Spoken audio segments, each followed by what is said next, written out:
Present here, and welcome to the second day of the International Colloquium on Healthcare and Medical Engineering, Research, Innovations and Applications. I am happy to welcome Professor Ganesh Nayak, who is going to present his research in this first slot for today's session.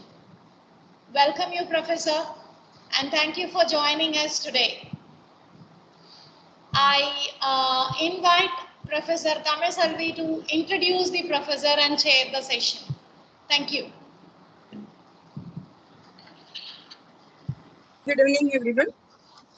I welcome Dr. Ganesh Nayak, a leading expert in the field of biomedical engineering and signal processing for the second day International Colloquium. In 2020, he joined Adelaide Institute of Sleep Health to work on various sleep projects.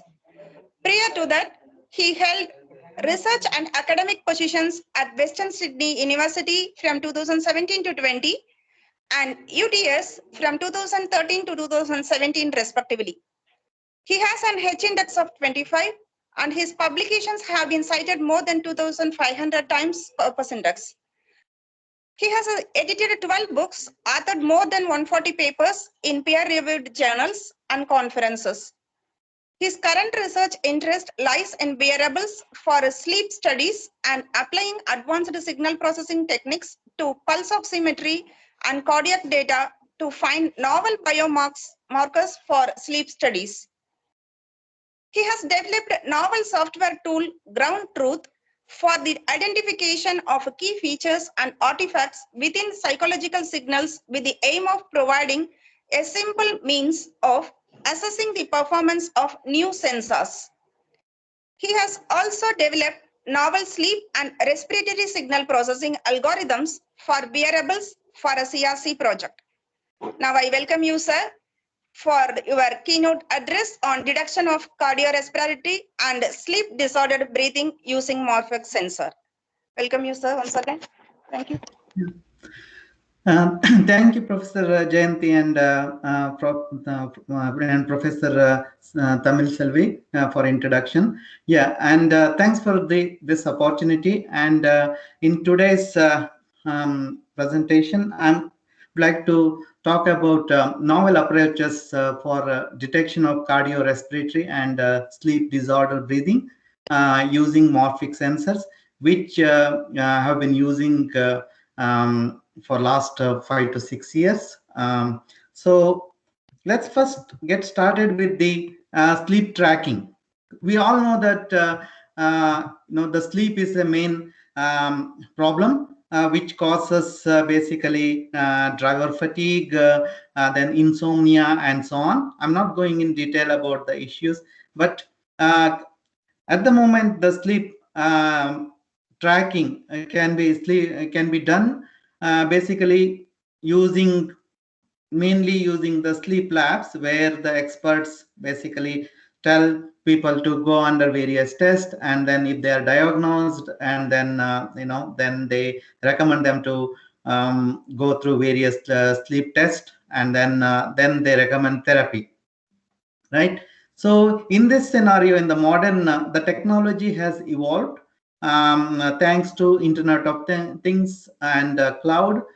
Basically using these two technologies in the modern days, we have various devices to track sleep, right? So basically the main purpose is to or I can say as an objective is to formulate in the means that basically to measure the quality of a person's sleep. So that is the major goal. And second one is basically to determine the trends in sleep over time. So that means how well you sleep.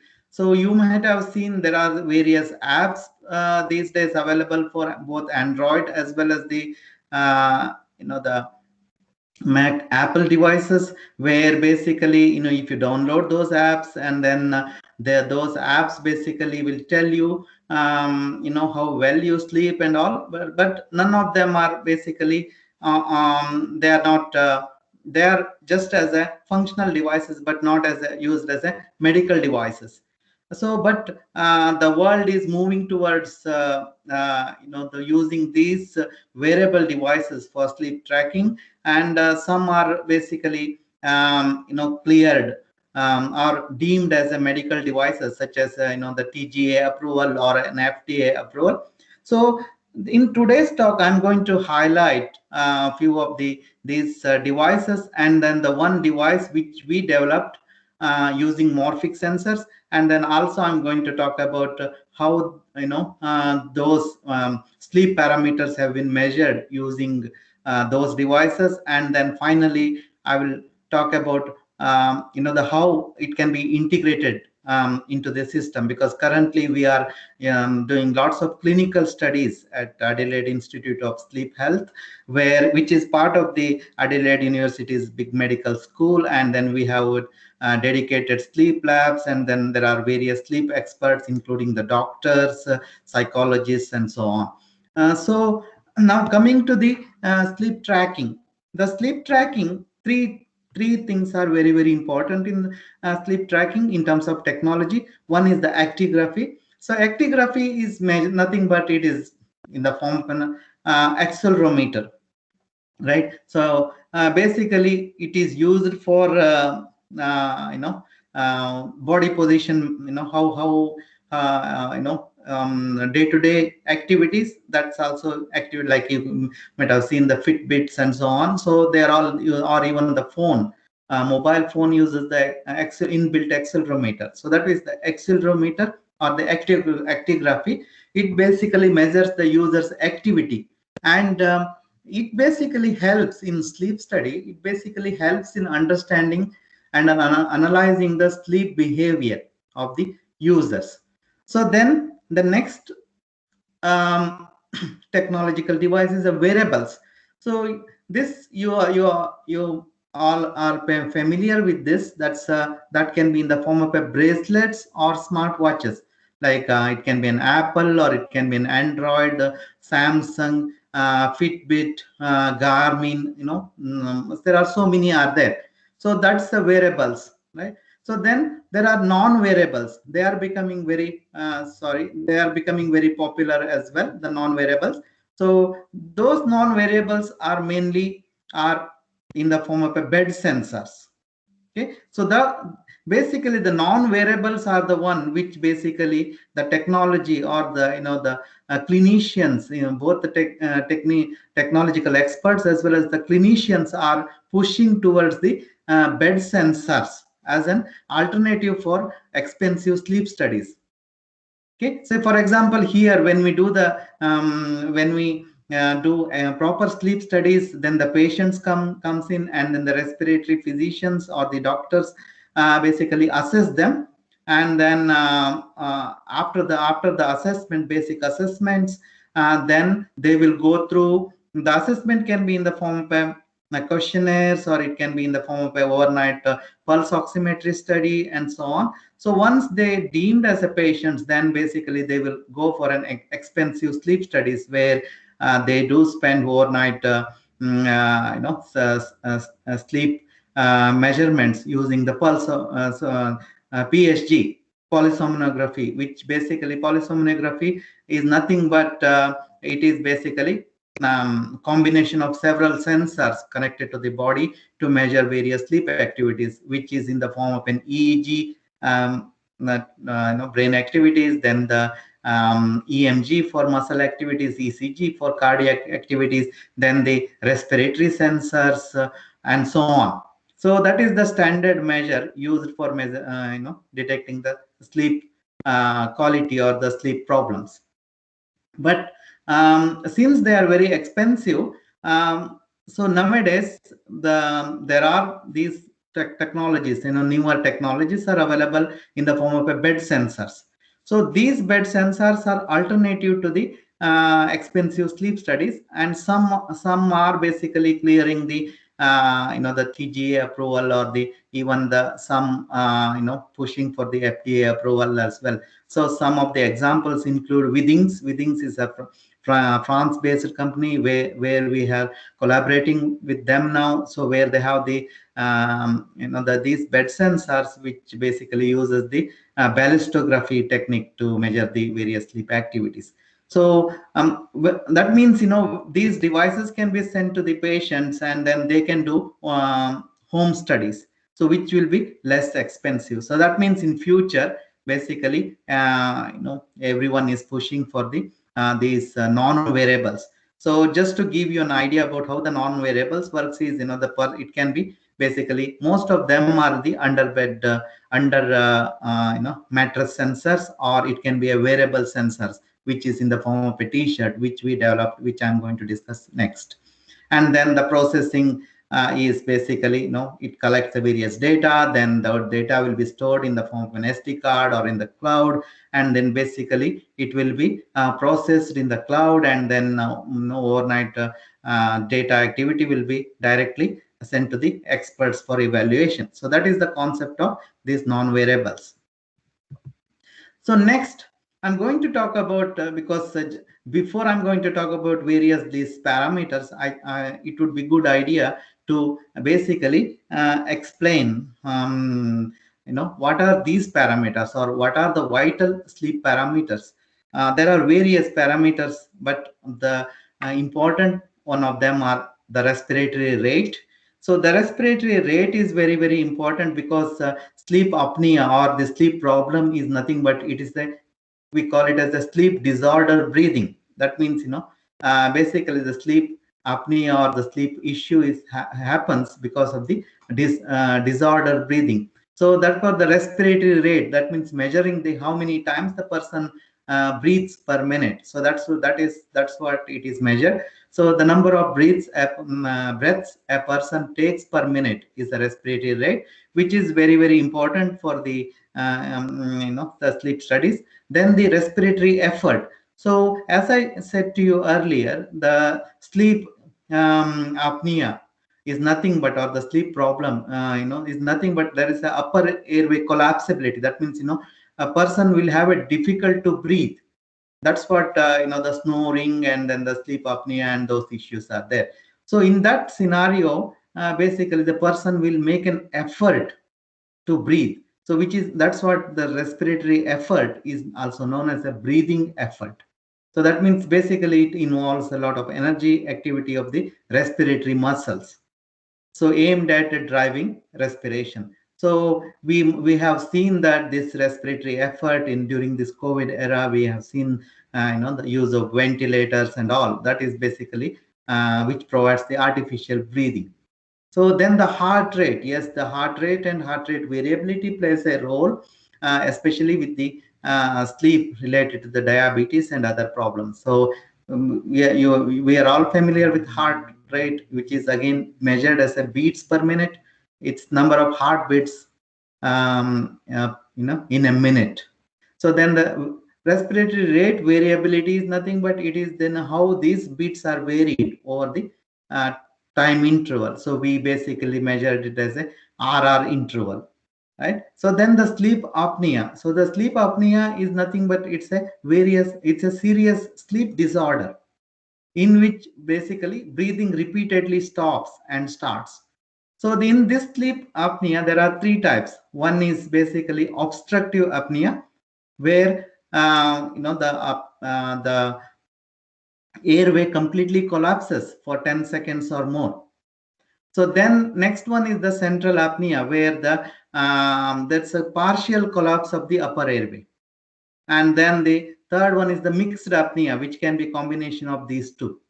And then how do we measure that one? The one commonly used indicator with the the worldwide everyone uses is the apnea hypopnea index, which is also known as an AHI.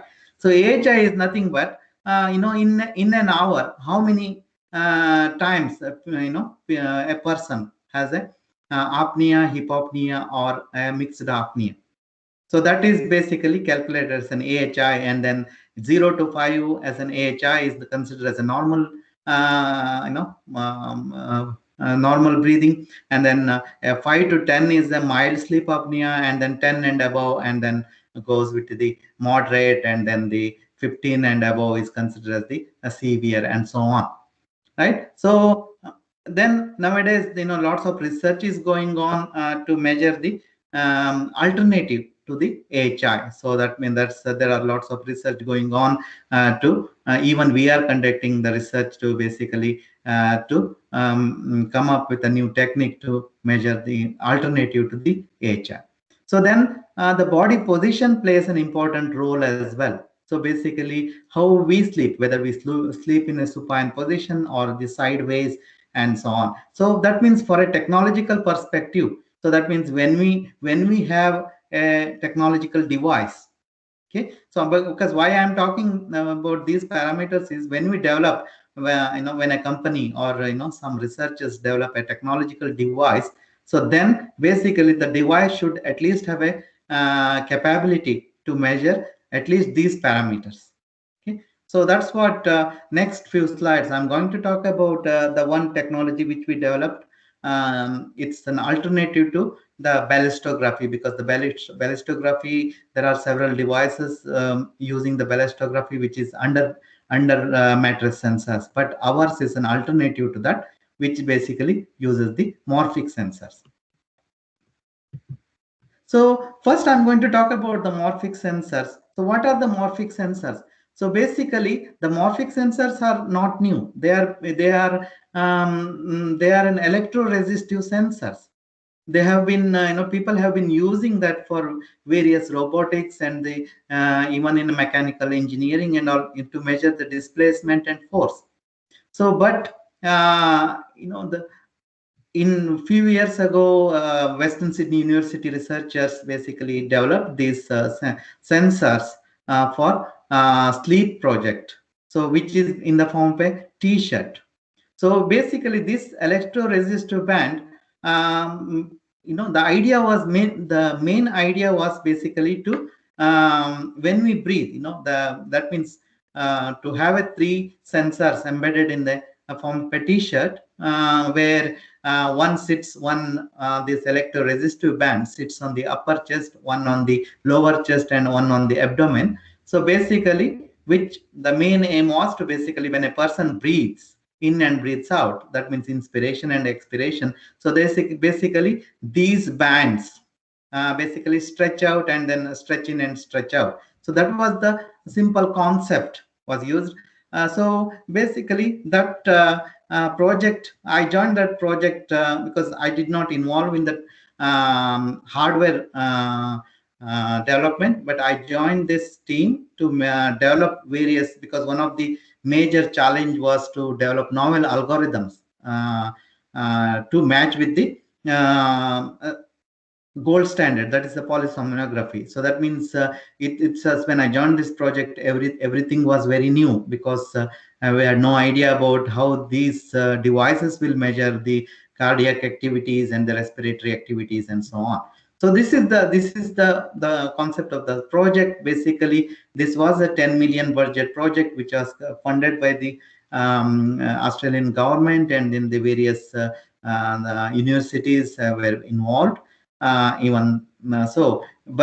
the main concept of the project was, as you can see here, that's a 3 electroresistive band sits in the form of a T-shirt here. So one sits on the upper chest, one on the lower chest, and one on the abdomen. So this was the main concept. So that means when I joined this project, that means we have this proof of concept of, that means this device was there. So that means device was ready to collect the data and so on. So that means then the major hurdle in this was basically, okay, these devices are there. So how do we compute the above mentioned, that means the explained parameters which I said, like various cardiorespiratory parameters and also the sleep apnea? How do we measure that one? Because the information what we get from these bands, basically when we tested, we will get only these 3 signals. That means when you wear, or even when you test it when during the sleep, we could only get these activities, like these band activities. But one of the challenge, these bands were basically unitless. That means they basically give you the signal in the form of an arbitrary units. So that means the major challenge was basically to and also they were giving lots of artifacts. So that means the first challenge was basically to have a ground truth. That means to measure the characteristics of these signals and then also the compare them with the gold standard signal. So therefore, when I joined this project, so the first thing I developed was the software called a ground truth. So this is the concept of the ground truth. Basically, as you can see here on this left hand side, you can basically upload all this polysomnography data, because how we did this study was when a proper sleep study was conducted in the sleep lab. So basically a t-shirt was the person wear that t-shirt as well, and then these data was collected. So that means basically we had this gold standard data available for the comparison. So but as you can see here, I'm just giving you an example here, a simple the summation of this data, and then you can see on the top here those the blue color signals are basically the very noisy signal. So that means basically have to develop a simple filtering technique basically to get the signal. So that means when we filtered using then adaptive filtering methods, we could get the signal in the form of a sinusoidal. So that was the first main thing. So then second thing was basically to compare them with the gold standard. So that means, for example, if I want to measure the respiratory rate, so then how I had to compare this with the flow from the polysomnography data, because the polysomnography gives the flow data, and then from the flow sensor you can easily compute the respiratory rate. So that's what basically the next one I developed this tool called a ground truth. So as you can see here on the top, which is the basically the shirt data. So as you can see here, this is the either it can be basically we took the summation of all the three sensors, sensors, and then compared. And the bottom on the red, I'll just go back. Sorry about it.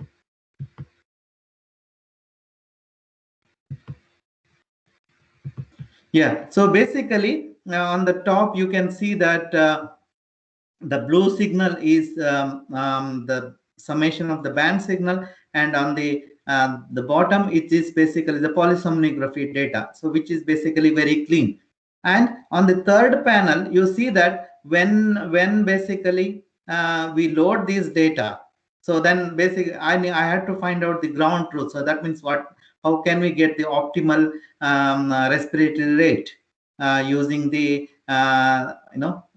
these the shirt or the morphic sensor data. So therefore, as you can see here, we use the simple peak detection technique, and then also the thresholding technique basically to remove the artifacts. As you can see here, these are the artifacts data. That means that can be automatically removed. So then we had to remove manually while we are testing. Basically, we had to manually remove these unwanted peaks. When we remove the unwanted peaks, you can see here these were very high respiratory rates, and then basically by removing those peaks, then we could match the flow data. Because before developing the technique, as I mentioned to you earlier, we were very new to this, and then we had to basically test or the ground truth this to compare with the flow data.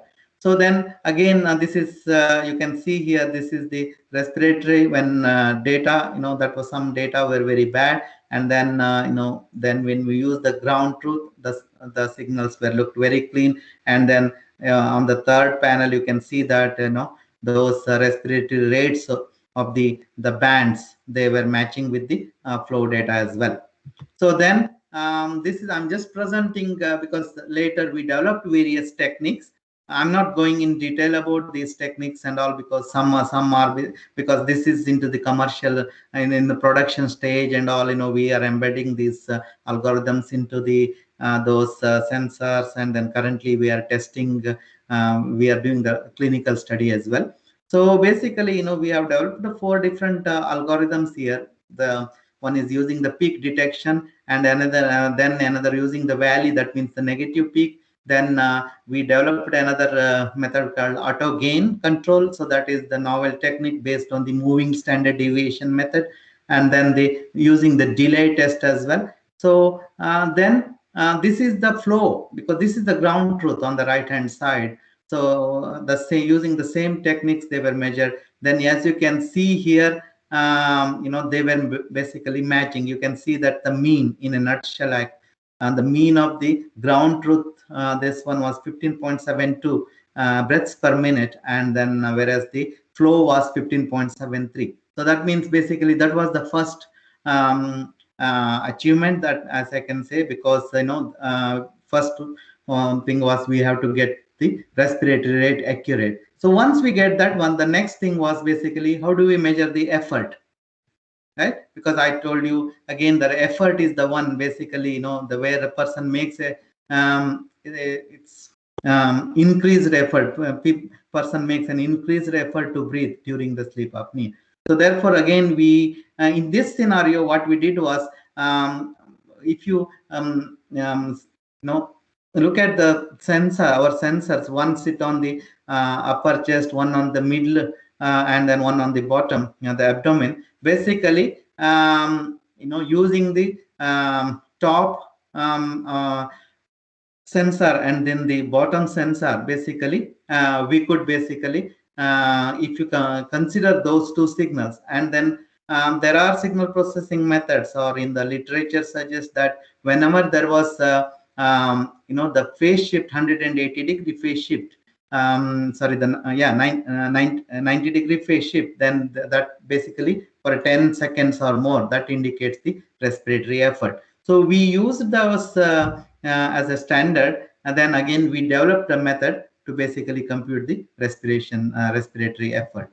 So I'm not going in detail on the algorithms and all, but you can see that the method was able to one we used with the DC filter and resonator method, and another one is using the auto gain control. So basically, this was effort was again the tested with the various polysomnography methods as well. So then once we achieve these things, the next task was to basically identify the cardiac. That means how do we get the cardiac activity from these sensors? Because initially we did not use an ECG sensor in the shirt, but now we have embedded a small 3-lead ECG in the sensor in the shirt, which can basically detect the ECG as well. But we also wanted during this project, we also wanted to achieve the heart rate using these sensors alone.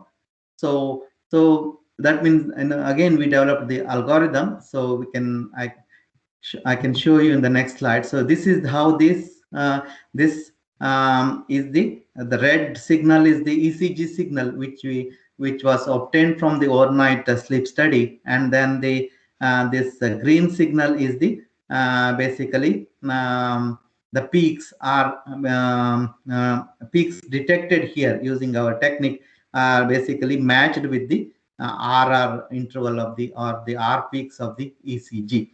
So in that again we achieved 95% accuracy of the as compared to the ECG heart rate. So that means this was achieved using the these sensors alone. That means without ECG, but which was again compared with the overnight sleep study ECG data. So then again finally we even managed to calculate the or compute the AHI, that means apnea hypopnea index, accurately using the our device as well. So that means on the top it is basically, you can see this is the hypopnea whenever then there is a central apnea on the hypopnea here in the blue, and then and then the central apnea in green, and then the the other obstructive apnea in red basically. And then this is we developed two algorithms to detect them accurately. One is the correlation coefficient. Whenever it was high, that indicated that there was one of these events. And then again using the autogene control method, also we were able to detect accurately. So we achieved with around 40 to 50 patients around 93% accuracy of this. So then the next one was to detect the body position. So to this, basically the body position, we also used in this the shirt, we also used a triaxial accelerometer. And then that's for two reasons. One is to basically to measure the body position. Second thing, it also helped us to detect the high active regions. So that means those high active regions, basically we developed now automated that method, basically to whenever there is a high active regions are there, they were considered as an artifact, and then that can be removed effectively. So as you can see here, this is the blue is an accelerometer, then the the red one showing the high active regions using the accelerometer. So basically those red regions can be automatically detected and then removed. So that those basically will help us to remove the unwanted this bands data. That means electroresistive bands data as well. And also we developed an algorithm to measure the body position during the sleep. So this is one example from the paper where that basically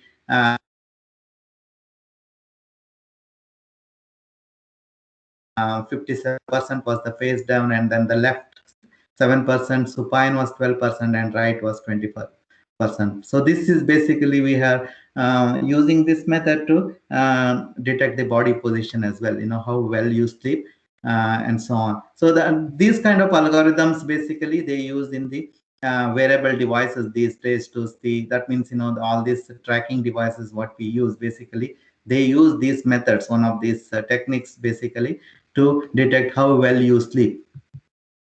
So this is the whole concept of finally I'm going to talk about the system development.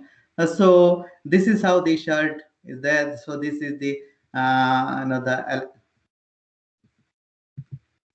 so this is the electronics used. So this size, and then they the whole device sits there. So this is basically published in this paper, and the hardware. So the next step is basically this is how the next we are doing the clinical studies now, where we are using the miniature version of this instead of wearing the shirt, using the shirt, we are basically using a larger band. That means it just can be used as a waistband. Or the sits on the upper chest to abdomen. So that is more comfortable to the patients rather than wearing the t-shirt, because some of the patients did not like wearing the t-shirt. So therefore we are using the miniature version of that. But the concept is the same. Then there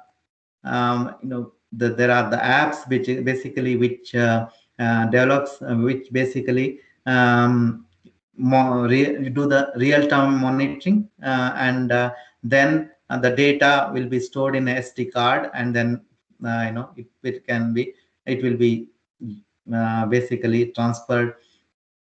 Now the future idea is to transfer to the cloud and then process and so on. So this is basically the whole idea of this device and the morphic sensor. So in conclusion, basically I know I want to stick to the time. So in conclusion, so we developed the novel algorithms to using these morphic sensors to detect various respiratory and cardio respiratory parameters, which was basically it's a very novel, because these bands gives the data in an arbitrary format, and then so basically we had to use the to develop any algorithms, we had to use the we had to do lots of initial testing. So that means that we developed the ground truth software to detect this, or the for the comparison. Once we identify, or once we achieve the actual results, then we started automated in the process, and then we improved the algorithm. Still, we are still improving the algorithm to do the automatic artifact rejection, and also that's what we are doing the clinical studies now to even to detect other applications such as breathing volume and so on, which can be useful for useful as a an alternative to the actual sleep study. So yeah, these are the references, and some are our papers, and yeah. So this mainly we have published our results, and then some are some vital papers are not yet published because of the restriction to the the funding, and then also some since it is used as companies involved there, it can be used as a the commercial device. So therefore some of these algorithms we may not be able to publish, but yeah, so some of the results we have published, and yeah, so that's I feel I think I have taken exact 30 minutes or maybe 35 minutes. So yeah, thank you, and I welcome any questions from the audience, and so thank you.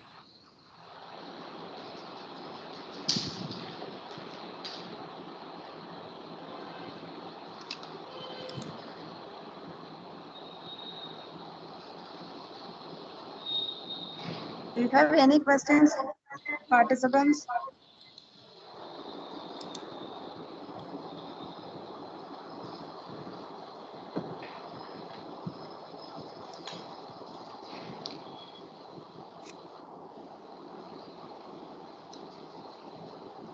Professor, I have a question from my side.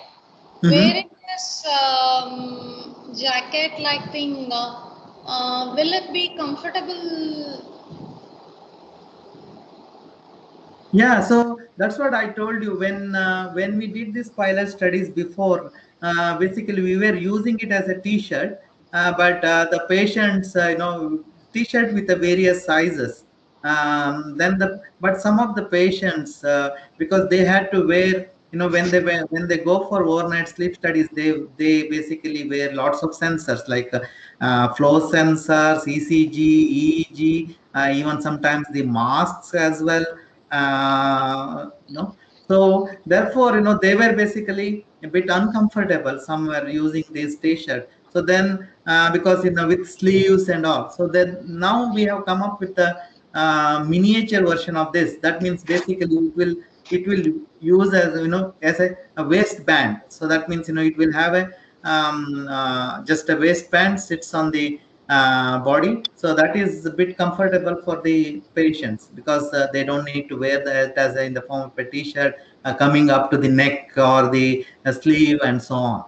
So yeah, so that is the improvement we have made. I think now it's we are doing clinical studies, and the patients, actual sleep apnea patients, they are feeling it comfortable. So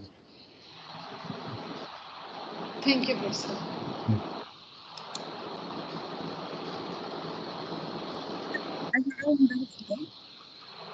So you have taken, you're saying that sleep disorders you're using that for measuring the respiratory problems. But that sleep disorders can not only be due to the respiratory disorders, right? Sir? How you are taking the sleep parameters alone for detecting the respiratory issues? yeah, see the thanks for the question. The basically the sleep disorder, the in actual scenario. So when the sleep quality is measured in the actual sleep lab. So basically, they use the EEG, this ECG, and this flow, these sensors, and then these as a markers, right? So then they how do they measure the the sleep quality? So they measure using the AHI, that is the apnea hypopnea index, along with the other the heart rate variability, respiratory rate, respiratory variability, respiratory effort, and so on. So again, we are basically using the our device. We are doing the same thing. See, we measure AHI. So that means that is the same as the what that's the gold standard. What every sleep labs report, sleep studies report. So we are doing that. We are also doing the cardiac events detection, and then the respiratory events, respiratory effort, respiratory rate, and so on. So that means, yeah, you are right. Respiratory rate alone won't be enough to say whether a person has a sleep or a sleep disorder. So the main this one is the AHI, apnea sleep apnea hypopnea index. Yes, we are basically doing that as well. So that is the only way we can say that this as a device. So again, we have tested this one and we achieved around 93% accuracy compared to the traditional polysomnography, which is the gold standard. I hope I answered your question. Yes, sir. Yes, sir. Thank you. Yes. Thank So you. with the help of AHR, you are predicting the diseases. Yeah. So that is the again, there are other methods also, because the AHI, there is a huge argument going on now where the AHI, it may not be accurate because people have other issues also. So that's what, upper peak crit is another method people are trying to use instead of AHI, because the AHI in traditional polysomnography, which mainly depends on the EEG data. So that's what people are trying to see, whether any alternative can be found instead of AHI. But again, it's until someone like American Sleep Society and other people agrees into it. Until then, AHI will still be used as a gold standard. Thank you for your.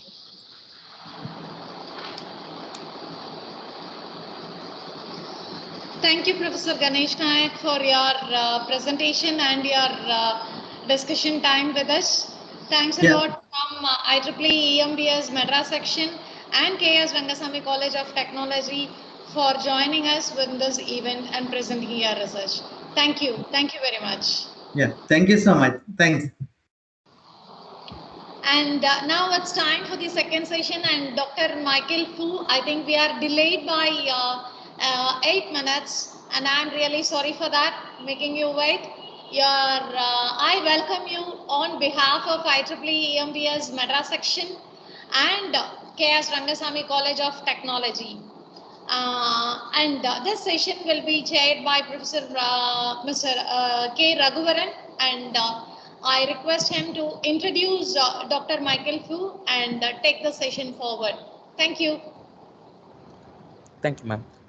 Dr. Michael J. Few is an assistant professor of computer and data science in the Department of Electrical, Computer and System Engineer at Case Western Reserve University and in the Department of Physical Medicine and Rehabilitation at Metro Health System in Cleveland, Ohio, USA. Previously, he was a visiting scholar at NASA Glenn Research Center, a postdoctoral investigator with Cleveland Functional Electrical Simulation Center at Lowestoft, Cleveland Department of Veterans Affairs Medical Center. And he is an NIH Clinical Translational Science Award KL12 Fellow. With support from NSF Early's Career Award Program, his research group is developing virtual environment and human-machine interface to improve functions after neural injury and using rehabilitation video games as a platform to enable underprivileged high school students and primary school teachers to engage in rehabilitation science. On behalf of IEEE EMBS and KS Rangasamy College of Technology, I welcome you, sir. The session is all yours. Hi, thank you so much. Let me bring up my slides here. And if somebody could let me know if this is coming through.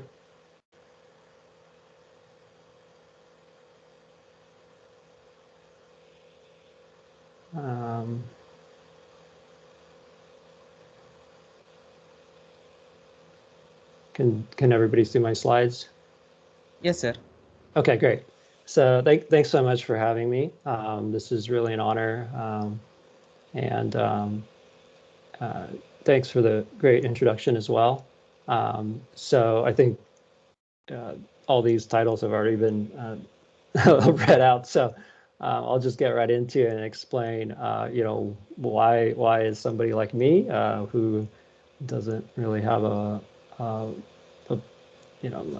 electrical engineer by training, as electrical engineer as a bachelor's, and then robotics as a master's and PhD. Why am I doing sort of rehabilitation, right? And probably this group is pretty familiar with biomedical engineering, but I was not as a trainee when I was a trainee, and I tell people I'm a wannabe biomedical engineer pretty much. But what happened was when I was in graduate school, my grandparents were affected by stroke. So they had strokes that were debilitating, and I saw the impact at home. And I really wanted to use my skills as a roboticist, as an electrical engineer, to try to improve this extremely important area of healthcare and also of research. So I started in virtual environments and surgical robotics, actually. And so haptic devices in particular. And, then basically turned my career around and tried to learn about stroke rehabilitation and what does that mean. Thankfully, the National Institutes of Health here in the United States provided me a chance to follow around a bunch of physicians and therapists, basically, and ask a lot of basic questions.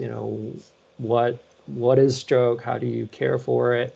So I followed the medical clinicians around for about a year. Then I spent a year developing my own interventions, which I'll talk about today, for adults with stroke and children with cerebral palsy. Then I started doing some feasibility studies, and along the way, the Cleveland Clinic Children's Hospital here said, hey, kids have strokes too. And I had no idea. And so I said, okay, well, what can we do to help? So that's how I got into all this. And we can keep this pretty informal. I know there's a lot of students in this audience, so it's really great to see. And just, pipe up if you have a question or something's not clear here, and I'll try to answer it right away. But I'll get into also, the training that we have here in Cleveland. So I'm joining you all from Cleveland, Ohio, in the United States, and we have a couple great centers here for rehabilitation research. One of them is the Cleveland Functional Electrical Stimulation Center, and that is funded by the U.S. Department of Veterans Affairs. And it's based on the fact that a lot of functions in our bodies are driven by electrical signals, basically. And our goal is, for the past 30 years, almost 30 years, is to use electrical stimulation to restore and rehabilitate a myriad of functions that can be lost due to neurological injury. So stroke, spinal cord injury, other forms of neurological disorders. So I trained here initially, and also, I mentioned I followed around a lot of clinicians, and that was at our Metro Health Rehabilitation Institute. So this is a unique county hospital. So it's a public hospital here in Cleveland. It's the public hospital. It's also the home of the Case Western Reserve University Department of Physical Medicine and Rehabilitation. However, the institute is unique. It's led by a physician, so an Institute of Medicine physician, Dr. John Che, and also an engineer, a biomedical engineer named Hunter Peckham. So we try to integrate both medicine and engineering in order to translate, so translating technologies into improving motor function for people with central nervous system paralysis. So there's a lot of us here, and we've been quite successful. We're right now the top 3 in National Institute of Health, U.S. National Institute of Health funding for U.S. physical medicine departments. So if any of you are interested in additional sort of training in this area, this is Cleveland is a wonderful place to be for all this. So I'll talk a little bit about how my research group works, right? Just a theoretical model behind this. So I call this the research and translational pathway. And what that means is me and people working with me, we look to cognitive science, we look to neuroscience, we look to psychology, so these fundamental sciences, to try to understand how does learning and behavior modification happen. You know, what sort of interventions, what sort of techniques can take advantage of those behaviors. And then we try to develop novel human-computer interfaces or human-machine interfaces or assistive technologies to try to capture that behavior into ways to specifically improve rehabilitation. So learning after injury, neurological injury or brain injury or spinal cord injury. Then we go into the hospitals and try out those interventions to see if they actually do what we want them to do. We try to translate them into the clinic, so from bench to bedside, basically, lab to bedside. And then a lot of the original studies were based on maybe people who have not had disabilities. And so we try to feed back, we try to inform the original studies or fields, but also some of these new human-computer interface technologies, we want to also improve the general human-computer interface field, right? It's important to take these new technologies, make them valuable for the general population as well, so that there's more investment, there's more interest in these technologies, and ultimately can benefit people with disabilities and people in the general population.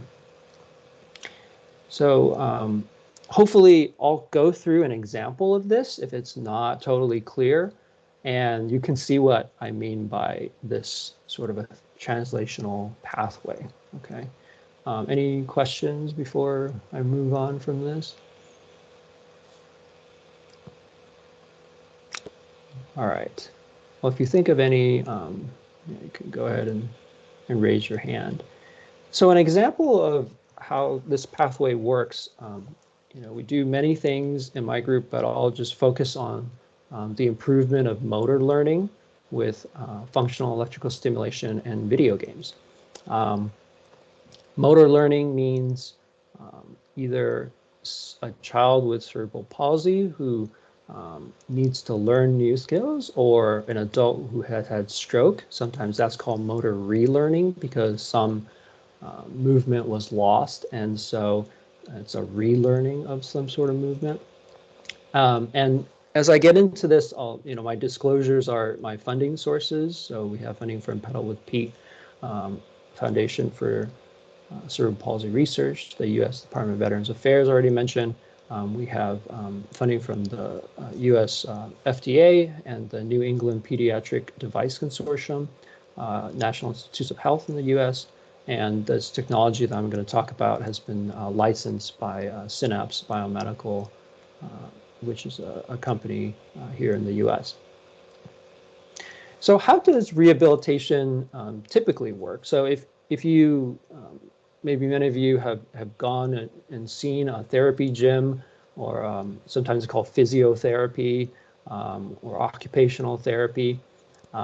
You'll see people sitting in front of tables with different objects that they have to try to use their hands to practice using after they have some sort of impairment or paralysis or a weakness, and they're practicing repeatedly, okay? And the theory behind this is that you have a training task, and that training task motivates some sort of movement intent in the person with the disability, and then they are trying to move, right? They try to execute the movement, and it's a loop, right? It's called activity-dependent plasticity. So our brains, just like you learn a new sport or a new musical instrument, you keep practicing, and then the initial errors cause the your human motor system to adapt and learn some new skill. But when you've had a neurological injury, this is the same approach, but there could be multiple problems along the way. So one of the problems is that maybe there's low motivation or low frequency of practice. So we know from studies that you need something like a few hundred repetitions per day in order to learn something. So a few hundred repetitions per hour, I should say. But if you go into a therapy clinic and you just measure, you count how frequent does somebody get to practice, it's only in the range of about 30 repetitions per hour. So it's about 10 times less repetitions. So here, computer-assisted training might help. So it might be able to use sort of engaging tasks or simulations or video game type features to motivate somebody to do more practice, right? And also you can maybe simulate different types of activities so that you transfer just a basic movement into some sort of fine motor skill. But you could also have a problem between movement intent and movement execution. So maybe somebody knows they want to move, but the disability that they have prevents them from actually being able to move or perform a task, right? So if you can't perform the task, then you can't really practice. So there we can use assistive technologies in order to help. So maybe robotics, maybe you've seen exoskeletons or rehabilitation robotics. Specifically in what I do, we use electrical stimulation to help and assist movement so that you can enable movement practice. And then finally, some people might be able to move, but they don't know necessarily if they're doing things properly, or they can't feel or can't sense, or there's some sort of cognitive impairment. And here, video games or assistive technologies can also support that, right? They can provide some sort of visual feedback, can provide some sort of sensory feedback, so the haptics that I mentioned earlier, and just in general can provide some sort of performance feedback, let them know, are you doing better? Are you doing, do you need to improve in certain areas?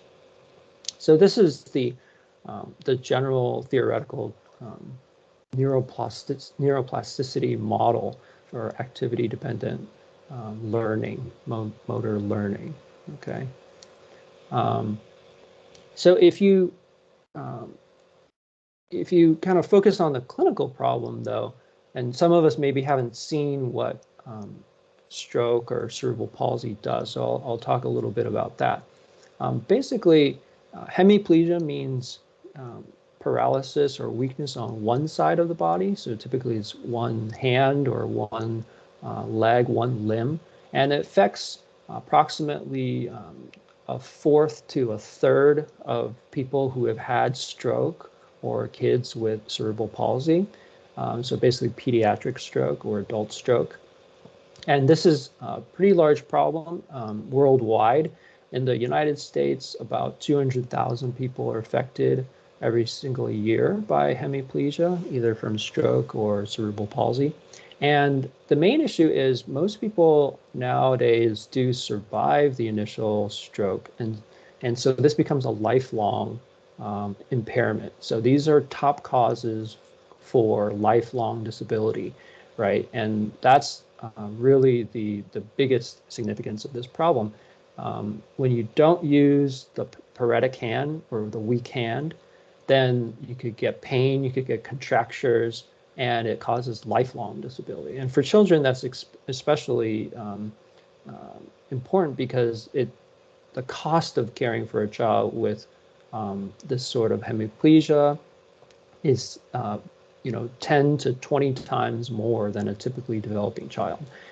So what that might look like is when they're trying to move their hand to play with toys, for instance, they can't do that, okay? So our solution to this is to use, as I mentioned earlier, an assistive technology, and we call that contralaterally controlled functional electrical stimulation.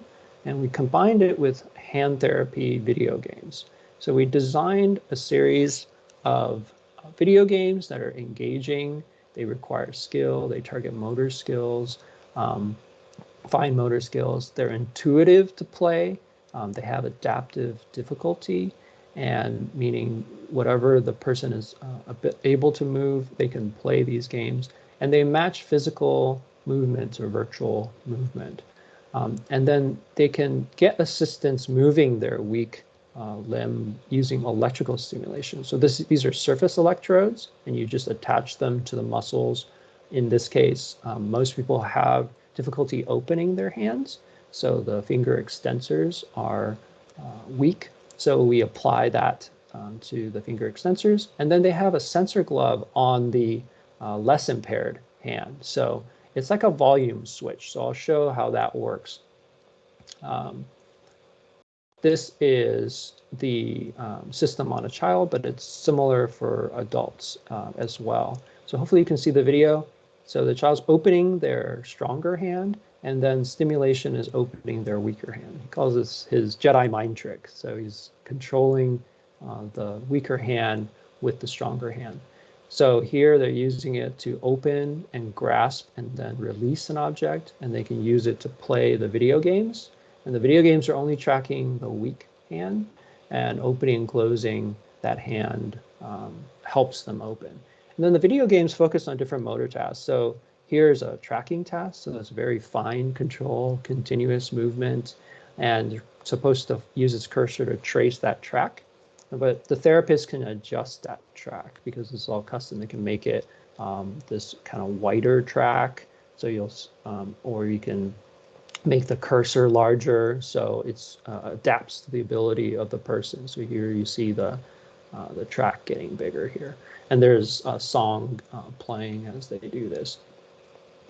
Then you have this paddle ball, so basically Pong type video game, and that's to practice timing and hitting the ball. You can change the size of the paddle. We can slow down the speed. And then this is skee ball, so it's a carnival game here in the United States. And you're trying to launch that ball. So this works on velocity, hand opening speed. If the hand opens too slowly, then the person will use the other hand. And then the weak hand continues to be unused, which is not good. So this is hard for humans to train, but for a computer it's easy. This is a maze game, so they have to, some people can open their hand, but they can't hold their hand open. So this requires them to hold, wait for the marble to run through the maze, and then they try to get the ball out of the maze and into the bucket. And we can, make this more challenging by adding more concurrent marbles, by making the maze more difficult and challenging. This maintains engagement because they have to do these tasks every day for weeks at a time. Okay. So hopefully that is clear about this type of intervention. And we have to figure out, does this work, right? Like I said earlier, we have to do some clinical studies. Initially, does it have a treatment effect? We call this a therapeutic effect, right? So a treatment effect. And when I started out, I looked at two different groups, right? Adults who've had stroke, they got a 12-week treatment, and then kids with cerebral palsy, they got a 6-week treatment. So they came into the lab for 45 minutes. They used the video game. We trained them to use the video game. And then they also practice what are called functional tasks. So you saw earlier the kids grabbing the giant Connect 4 game pieces. And then at home, they also use the system. So we installed the system at their house so they could use it every single day for up to basically 10 sessions per week and up to 45 minutes per day. We just break it up into 3 15-minute games per day. So this is what the system looks like for adults. This is what the system looked like for kids that you already saw the video of. So first question is, do people actually do this at home? And the good news was it seemed like they did. So they got, this is just 3 people, 3 adults here, and they got over 100 hours of treatment in total, which is great. What we're really looking for is how many hours per week of home treatment. And typically, at least in the United States, at home, most people don't do any sort of therapy. So getting 5 to 8 hours per week of therapy is really fantastic. And then I mentioned earlier, we want a lot of repetitions per hour, right? So we want them in the hundreds as opposed to the tens of repetitions. So we're also getting that with the video games, which is really good. But it also need to know, is it improving their movement? So we call these motor outcomes. And there's a variety of clinical assessments. So we tell them to try to do certain things, and we grade, how well they're doing them. So arm motor abilities test is one of these, where they have to, tie shoelaces, or pick up a phone, dial numbers, things like that. And increasing numbers are better here. So we saw some indication of improvement from, here's a baseline, here's mid-treatment. So this was like a 12-week treatment. So at about 6 weeks, we tested them. And then at the end of treatment, we tested them again. And then we did, after no treatment, we did another test at 1 month and another test at 2 months after not having done the treatment. Right, so we want to see, are they improving, and then does that improvement hold? So we saw some slight improvement, more in the people who were, we would say, had more ability, so higher score, right? They started out with a little bit more ability and they kept improving. But the moderately severe also had a little bit of improvement at follow-up here. So promising, but then people maybe with less ability didn't seem to have as much improvement. They sort of stayed close to their original baseline. But we also looked at cognitive function, because remember earlier I said maybe some people, just didn't quite understand whether they're doing better or not. And video games have that ability to challenge the cognitive functions. And we did see improvement from baseline to the end of treatment, and then follow up on a measure of cognitive function. So this is puzzle. It's called a Towers test, but some people might know this as like Towers of Hanoi or something. But basically you have to move these rings around in the least number of moves. So it's a cognitive function task. So this was promising in adults. And then what about children? So children had a similar amount of treatment hours, so it was great, right? About 5 to 7 hours per week. They did a 6-week treatment, so half the amount of total hours, but they still got lots of repetitions per hour. This is just direction changes. So some of these are small movements, but still a lot of movement. And then, also what are their motor outcomes? So there's this assisting hands assessment, where we tell them to try to do a lot of tasks that require 2 hands, so like opening the top of a water bottle, for instance.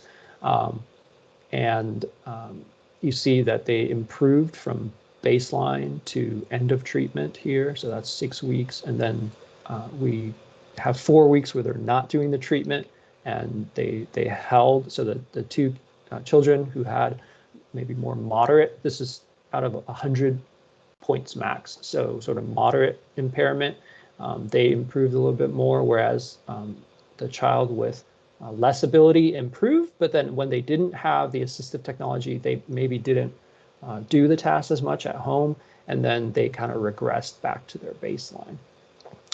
This is a tracking task, so they're trying to follow a trace and the error. So less error is better, and we kind of see a similar effect of they're improving during the treatment and then kind of regressing a little bit, but still better than baseline. So this was encouraging, right? We saw that they got a lot of hours of use and improved their outcomes, but these are small studies, they're not randomized. So the next step was to ask, do a randomized trial, right? So one group gets one type of treatment, the other group gets another, sort of like a drug trial. But the key question is, does the assistive technology, the CCFES, the contralaterally controlled functional electrical stimulation, does it have an additive effect, right, in children with cerebral palsy? So we just finished this study up, so this is sort of newer results. And here we had 15 children, and 9 of them received a therapy where they didn't get the electrical stimulation. They just used the video games alone, because video games might actually have a therapeutic effect on their own. Okay. And then 6 children received CCFES and hand therapy video games. Actually, sorry, there's an error here. These should be flipped around. There's 9 children who received CCFES hand therapy, as this table correctly indicates. But this was a 6-week therapy, and then we assessed at baseline, mid-treatment, and end of treatment, and then at 18 weeks, so 3 months, 12 weeks after their treatment stopped, we looked at whether it helped them at all. Was there a question? I got some sort of a notification here, but I'm not sure. Okay. So in this study, we try to answer the question, does the electrostimulation have an additive effect? And so first, did they do it? So again, like earlier, they did get a lot of treatment hours, a little bit less though, it's 2.7 hours per week, roughly 2.6, 2.7 in both groups, okay? And we think this is because this study was occurred during the school year. So they had school, they had after school activities, they had soccer, they saw the grandparents on the weekends. So there was less in this kind of randomized control study than in the initial feasibility studies. But they're still getting hundreds of repetitions per hour, which is good. And then the motor outcomes here is what was interesting. So you can see there's this, again, the assisting hands assessment, and then again, the tracking error. And then this is another clinical assessment looking at how well they can use their hand, range of movement, and how fluid their movement was. And again, higher is better here. So you see both groups improve. So here's the electrostimulation group and then the group that only had video games. They started at different baselines. These are standard error bars. So if you do a statistical test, what we found was there's no difference between the two, but both groups improved from baseline to mid to end of treatment and then to the 3-month follow-up. And then their errors went down, right? But both groups, their errors went down, but there wasn't really a statistically significant separation between the two groups. And then likewise with this measure, they improved, they held, but the two groups were that statistically different, okay? So the key findings were that both treatment groups actually improved. So it might be that the electrical stimulation is not necessary in kids with cerebral palsy. Just the video games alone had a pretty good effect. And here are the mean improvements between the two groups. So you see they're very similar, and that was a really interesting result. So we're hoping to publish this soon. But this is sort of the march of science that I wanted to go through. Of course, I have a large team of physicians and therapists and statisticians who helped me out with this study. But back to my original kind of entire translational model, right? How does this type of technology, can we use it to improve general human-computer interfaces? And what I've been doing is using electrical simulations to go back to my original work in haptics. So I think haptic electrical stimulation can be a really interesting way for people to use this type of technology. So basically what we've been doing is using electrical stimulation to provide sensory feedback to people who maybe want to control, say, robotic arms. So in this example, we just competed in the global X Prize, Avatar X Prize, where teams were trying to allow people to remote control robots so that they could feel what their robot feels.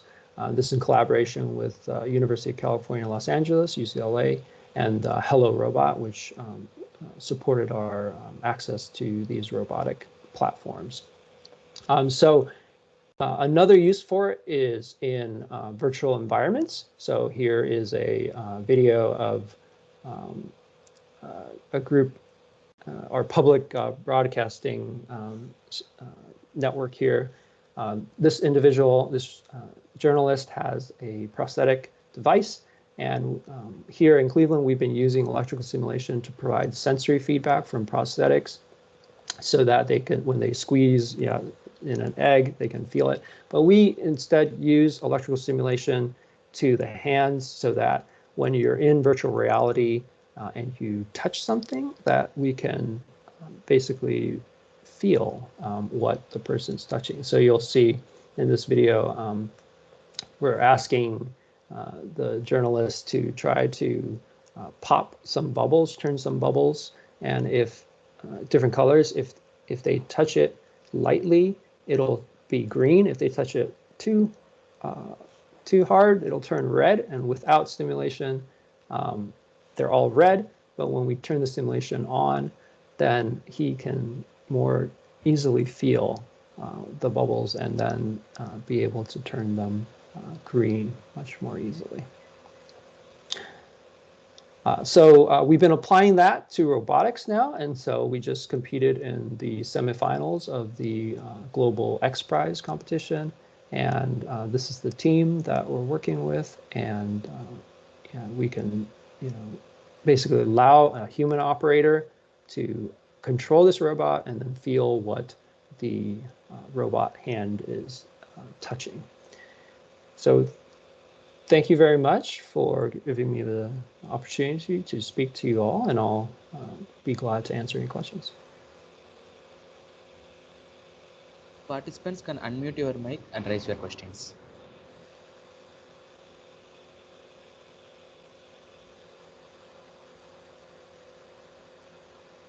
Yeah.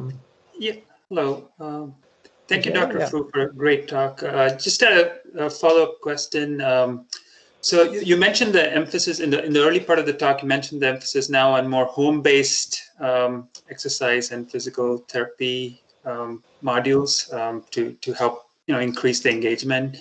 So I'm just curious if some kind of hybrid model is being explored. So yes, we want to do the therapy at home, but maybe with expert intervention from time to time, and with more and more of wearable sensors and telemetry and so forth, whether that's an area of interest and your thoughts on generally in that area. Yeah, definitely. I mean, of course, everybody is currently in the midst of this pandemic, and that is a huge area of active research. In our study, they were in the therapy clinic for 2 sessions per week to learn the games and also do the functional task practice, because like those the big games and things like that are in the therapy clinic. But definitely, I think the current locus of activity is in trying to figure out, right, how do we give and none of this is to replace therapists, by the way. It's to extend the ability of the therapist, right, to go into the home. So a lot of activity monitoring tracking is being studied, right? Are people actually moving at home? So you'll see like mobile phones being used, or accelerometry or smartwatches, right? All that data being harnessed it's more important than ever, right? Because the amount of time somebody can go into a clinic now is much less than before because of the pandemic. And also it will democratize, I think, especially to regions where there aren't therapists, right? There aren't as many therapy clinics, and even hopefully increase access in that way. Yeah, great question. Great. Thank you.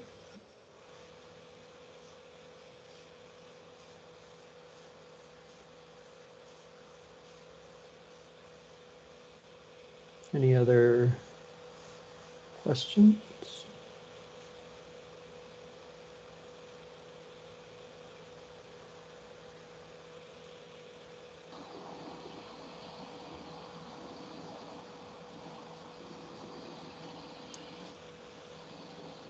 Any questions? Any more questions from the participants?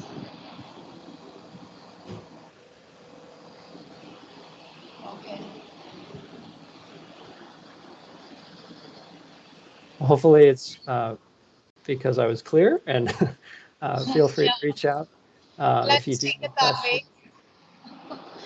It was clear. Yeah. Okay.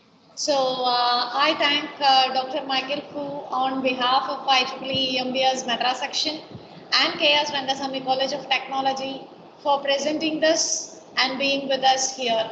Thank you, Dr. Michael Fu. Thank you very much. Thank you so much. Take care, And everyone. Yes.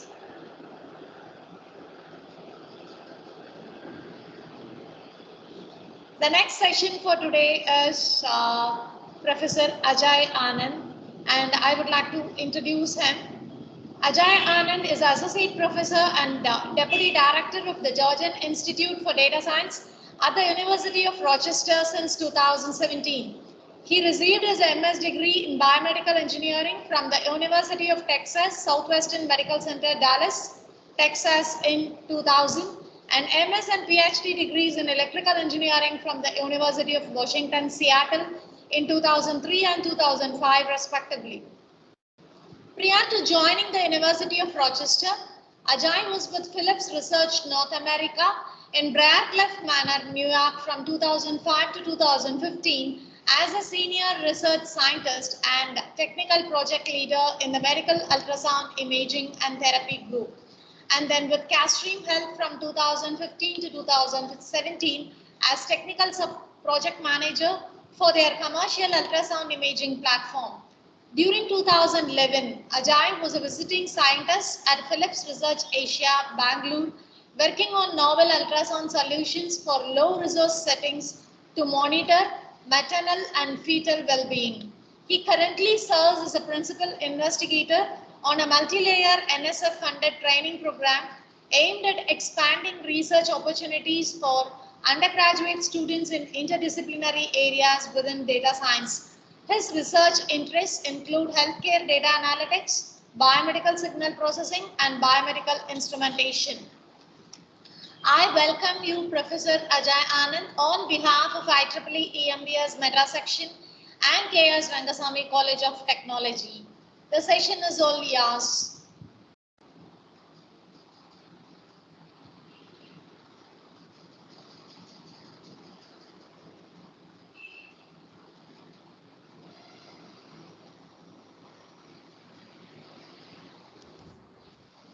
Professor, we are unable to hear you. So Ajay Anand sir, you are in mute, sir. You have muted your mic.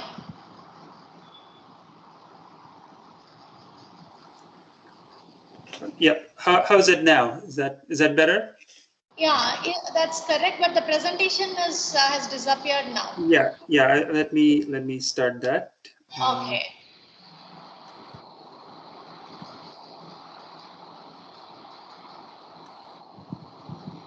Okay. Hopefully now you're able to see the screen. Yes, sir. Okay, great. Thank you so much. Sorry. So Thank you, Professor Jayanti and the team at Rangaswamy College of Engineering. Thank you for having me. It's been a pleasure to attend this evening, the session so far, and also looking forward to my presentation here. So thank you again for the invitation. As Professor Jayanti kindly introduced me, I'm a faculty member here at the Gergen Institute for Data Science. So within the University of Rochester, we have a cross-university center that focuses on data science research. It brings together faculty from across the university. And for those not familiar with Rochester, we are located in upstate New York, about 3 hours east of Cleveland, where Dr. Fu just presented from. And also at the University of Rochester, we have access to a large medical center that provides a lot of inputs for our healthcare related research. So very much in line with the theme of the meeting today. So for today's, and within the Gergen Institute, we have multiple programs. We have research initiatives. We also have education programs in a master's degree in data science, as well as an undergraduate degree in data science. For the purpose of today's talk, I'm very pleased to present some of my recent research, which is on emerging applications in medical ultrasound.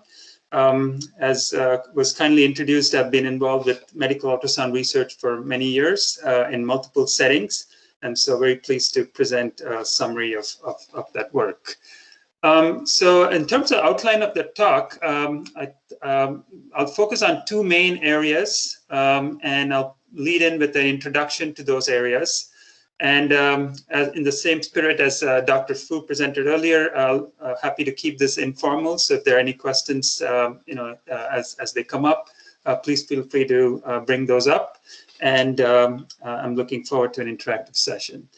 So in terms of the applications, I'll focus on the underlying ultrasound technology that was developed, and the motivation came in two areas. One is for therapy monitoring, which is for ablative therapy. So this is where you have tumors and different therapies are being used to treat the tumors.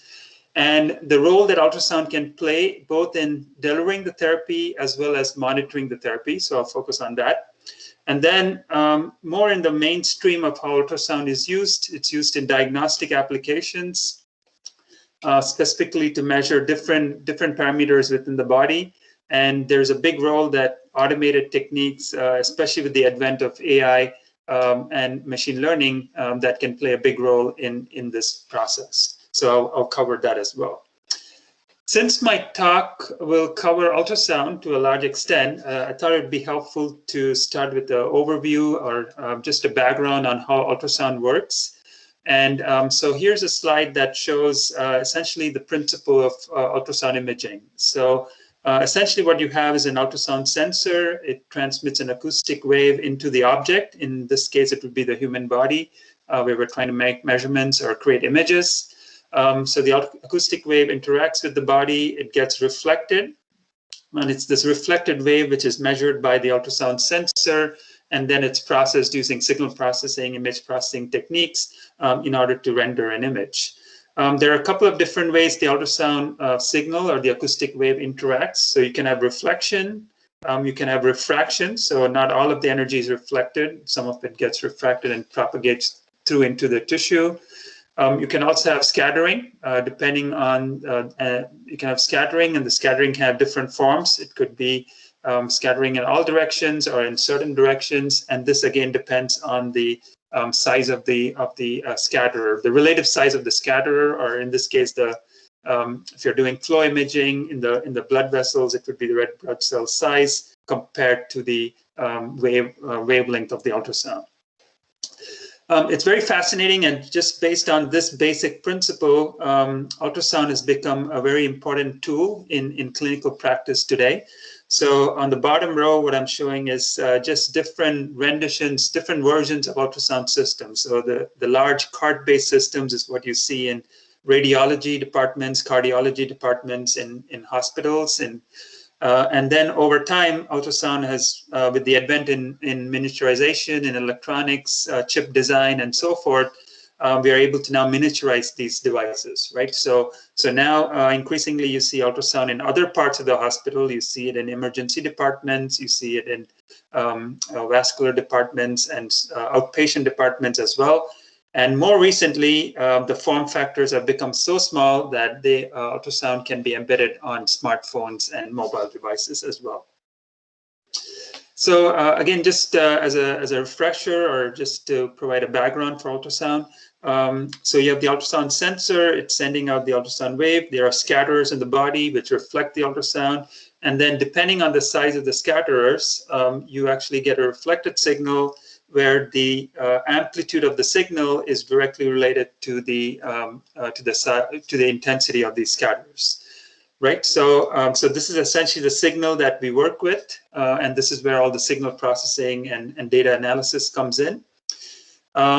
Instead of doing, instead of the sensor just being one directional, so if it were sending the ultrasound beam along one direction, you would get a single trace, single ultrasound signal trace. But typically what's done in practice is you have the ultrasound sensor can be steered, so the beam can be steered in multiple directions. And therefore, you can now get the reflections in multiple directions, and you can form an ultrasound image. So essentially, the underlying data is the ultrasound echoes. So that's the time series. And then if you stack them up and you position them as a set of, structure them as an image, the ultrasound images can be displayed to the clinician.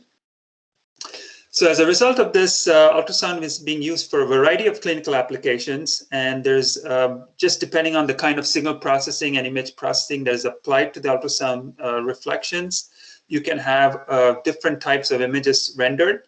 So on the top left is what's a very conventional ultrasound image. It's called the B mode image. It represents the anatomical structure of the body.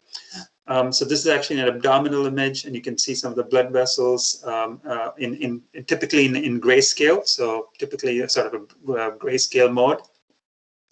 What you're seeing in the middle panel here is what's called M mode. So this is used for cardiac imaging. The bottom trace is basically showing the movement of some structures in the heart, and this is typically a live feed, so it'll be in the form of a movie or a video, and so you can see the opening and closing of valves and so forth in the cardiac heart chambers. The right picture, which is color, it basically represents the mode of ultrasound used for visualizing blood flow. So this is called color Doppler. And then if you want to get more quantitative information, you can have pulse wave Doppler, where you can see the heartbeats and basically can see the systole and diastolic phase as well. So this slide was essentially capturing the diagnostic applications of ultrasound.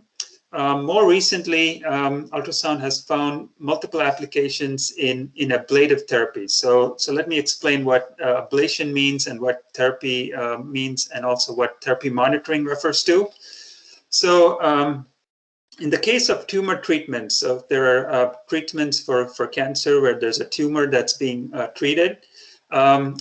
Different forms of energy are used. Two commonly used forms are radiofrequency ablation and high intensity focused ultrasound. So if you take a moment to understand what RF ablation is, basically what's done here is you have a needle that's inserted into the organ that you want to treat. So in this case, it's a liver tumor. So you basically insert a needle into the liver. You then apply electrical current. So this is an RF current generator. It applies electrical current. And basically you're ablating the tumor. You're basically applying heat. The electrical energy generates heat inside the body. The heat is then used to basically ablate the tumor or coagulate the tumor. So when you do that, you basically create what they call lesions in the body as part of the tumor treatment. And basically, as you can see here, optically, when you see it on if you created these ablations, you can see a nice contrast between the ablated region and the surrounding region. So the bottom picture is showing RF ablation.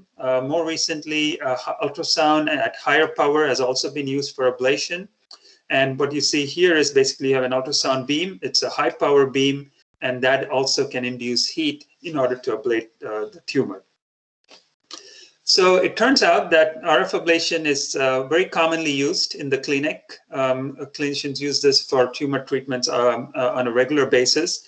But there is opportunity here to provide more feedback during the treatment, and that is where the clinical problem lies. So it turns out that based on the current methods of feedback that clinicians have when they do therapy, there is inadequate treatment coverage of especially large tumors.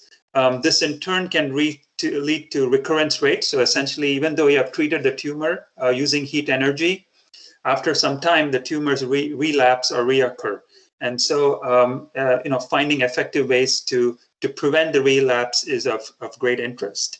Also, there's quite some variability because without any feedback, you don't know exactly how much of the tumor you have ablated. And therefore, there's interest in providing image-guided feedback during the therapy itself. So how do we provide this therapy? How do we provide the feedback? Currently, they're using thermocouples. So thermocouples can measure temperature. The temperature can provide the feedback in order to see how well the treatment is progressing. However, as you can imagine, thermocouples provide point feedback, so you can get the measurements at specific locations in the tumor that is being ablated, but it cannot provide you the complete spatial and temporal information. So this is where ultrasound imaging comes in, and the opportunity here is how can we use ultrasound imaging in order to provide better treatment feedback. So let me explain the novel research that can be, in terms of technology that can be implemented in this setting. And this is where the two forms of ultrasound sort of come together. So if you're using ultrasound therapy, you can now use ultrasound imaging in order to provide feedback to the therapy. And that mode is called ultrasound thermometry. So the way ultrasound thermometry works is it turns out that based on the properties of tissue, the sound speed changes with temperature. So when you heat something, the sound speed in that medium changes, and also there's thermal expansion. So basically the tissue can expand. So as a result of that, when you are trying to probe that same piece of tissue with same region with ultrasound, the ultrasound echoes actually shift as a result of this temperature rise. So as you can see here on the top right, these are measurements done in a sample where you have actually increased the tissue temperature, and you can see how the echoes are shifting as you go from left to right. So just a point of reference, from left to right on this picture, the horizontal axis is the tissue depth. So it's the location of this region inside the body.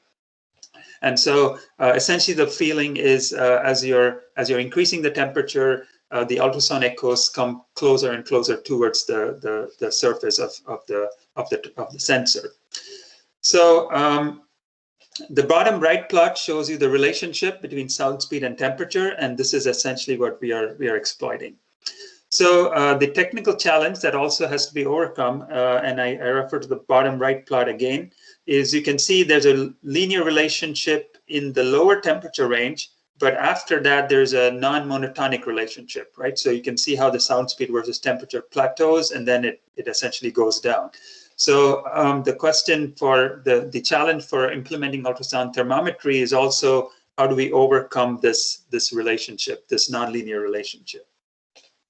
This is just another set of measurements, again showing very clearly how the ultrasound echoes can change with temperature, but more importantly also showing the effect of that non-monotonic relationship, right? So the trace here is basically the ultrasound echoes. The blue trace is the reference echo. The red trace is showing the shift as the temperature is increasing inside the body. So you can see how the red is shifted with respect to the blue, and that's essentially the information that we can track.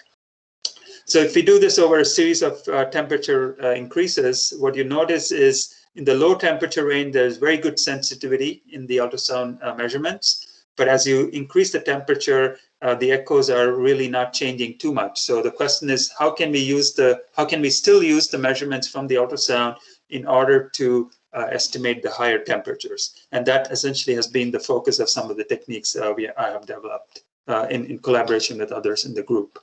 So before we get to the ablation portion, I just want to show some illustrations of ultrasound thermometry maps. As you can clearly see, these are measurements done in a phantom, where you have some heating element. You're heating the phantom, and then you're making ultrasound measurements. And these are essentially cross-sectional views of the ultrasound temperature rise. So as you can see here, this is actually a heating wire. So this is the shape of the wire on the top left. And you can see how the temperature maps show the region of heating very, very nicely. So this is a temperature rise of about less than 10 degrees, and they can be mapped not only in 2D, but they can also be mapped in a three-dimensional space. So essentially, early on, we were able to demonstrate that ultrasound thermometry is viable and can be implemented, and it can be done in a three-dimensional volumetric fashion. But still the challenge remains. So while we can measure temperature effectively in the low temperature range, the challenge still is, how can we do it in the ablation therapy range, right? Because this is the region of temperature that we are interested for ablative therapy. So in order to summarize, if you were to summarize what the different challenges are in the low temperature range, yes, the sound speed versus temperature is linear. We can quite readily measure just using the ultrasound echoes of the temperature change. In the high temperature range, there is more complex, tissue movement. The sound speed versus temperature is nonlinear. There's also tissue deformation, and therefore we came up with a novel approach, which is to combine the ultrasound temperature measurements with a forward model. So essentially implement a heat transfer model. So this is implemented using a finite element approach, and I'll refer to that in the next slide. And the idea is to extend the applicability of the ultrasound measurements in the ablative temperature range. So this is essentially how the adaptive approach works, where you combine ultrasound thermometry measurements. So this is done in real time. So let me walk you through this flow chart or this block diagram sequentially. So on the bottom right, we have the ultrasound temperature measurements. These are done in real time, so we can produce these temperature maps. So the idea is, let's do the ultrasound measurements in the region of temperature where it's well behaved, right? So up to 50 degrees. Then what we do is we combine those ultrasound measurements with a forward model of the underlying heating process. So this is implemented using a multiphysics model. This can be done in tools like COMSOL. So you have the heat transfer equation. You also have the Laplace equation, which governs the energy delivery. So if you're not familiar with the heat transfer equation, just to acquaint you very quickly, these symbols here represent the different tissue parameters. It's basically a differential equation, and basically using finite element techniques, you can estimate what the underlying temperature rise is. So this is essentially what we call the forward model, and essentially the unknowns in this equation are because the tissue parameters change from person to person and also from different organ types. The tissue parameters are the unknowns here, right? So if we can estimate the tissue parameters accurately, we can estimate the temperature rise. So this is where combining the model with the ultrasound thermometry maps makes this viable, because now you're iteratively running this model, you're collecting the ultrasound data, and then you're trying to minimize the difference between the simulated temperature maps and the experimentally measured temperature in an attempt to provide the best estimate of these different tissue parameters. So here we used a least squares based minimization or optimization technique, and based on estimating accurately, the tissue thermal parameters and the tissue electrical parameters, we can then, extend the applicability of temperature into the therapeutic range. So we have done, over the course of this project, done a series of experiments. This was work done at Philips, so we had access to an ultrasound system. We also had a series of tissue experiments where we embed thermocouples. This is the ultrasound RF ablation. Sorry, this is the RF ablation generator. So this creates the heat energy that is deposited in the tissue. and then we can measure independently. We can measure the temperature rise using thermocouples as well.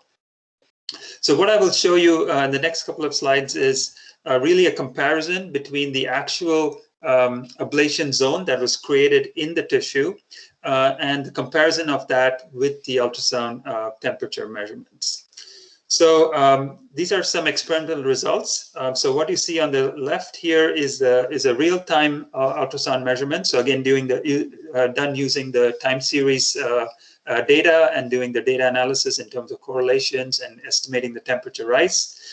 So you can very nicely see that this is a plane that is parallel to the heating element, and this is a cross-sectional view.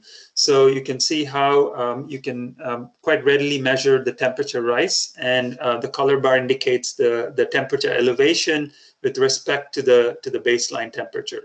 So this temperature rise is on the order of about 10 degrees Celsius, and as you can see, this can be mapped throughout the two-dimensional region. Also on the right, you can see what we also implement in the model is the temperature dependence of the thermal parameters.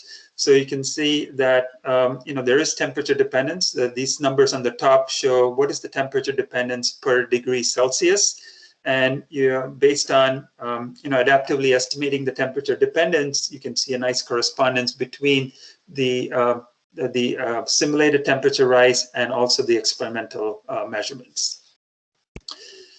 So at the end of the day, the clinicians are interested in understanding, what is the region of tissue that they ablated, right? So the focus of this results were also to compare experimentally what is the size of the ablation zone that you would measure based on the ultrasound measurements, and also what is the actual size, the physical dimensions of the ablation. So as you can see here, this is the contrast between the ablated region and the surrounding tissue.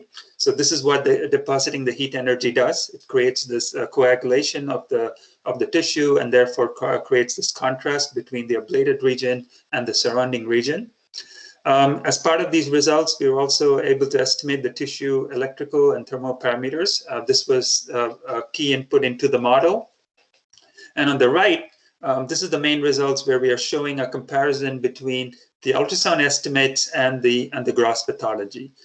So the gross pathology is just visual measurements, and then the measurements done from the ultrasound is based on taking the temperature maps and then applying this equation, which relates it to thermal dose. And previous studies have shown that beyond a certain thermal dose, it's equivalent to having created an ablation zone.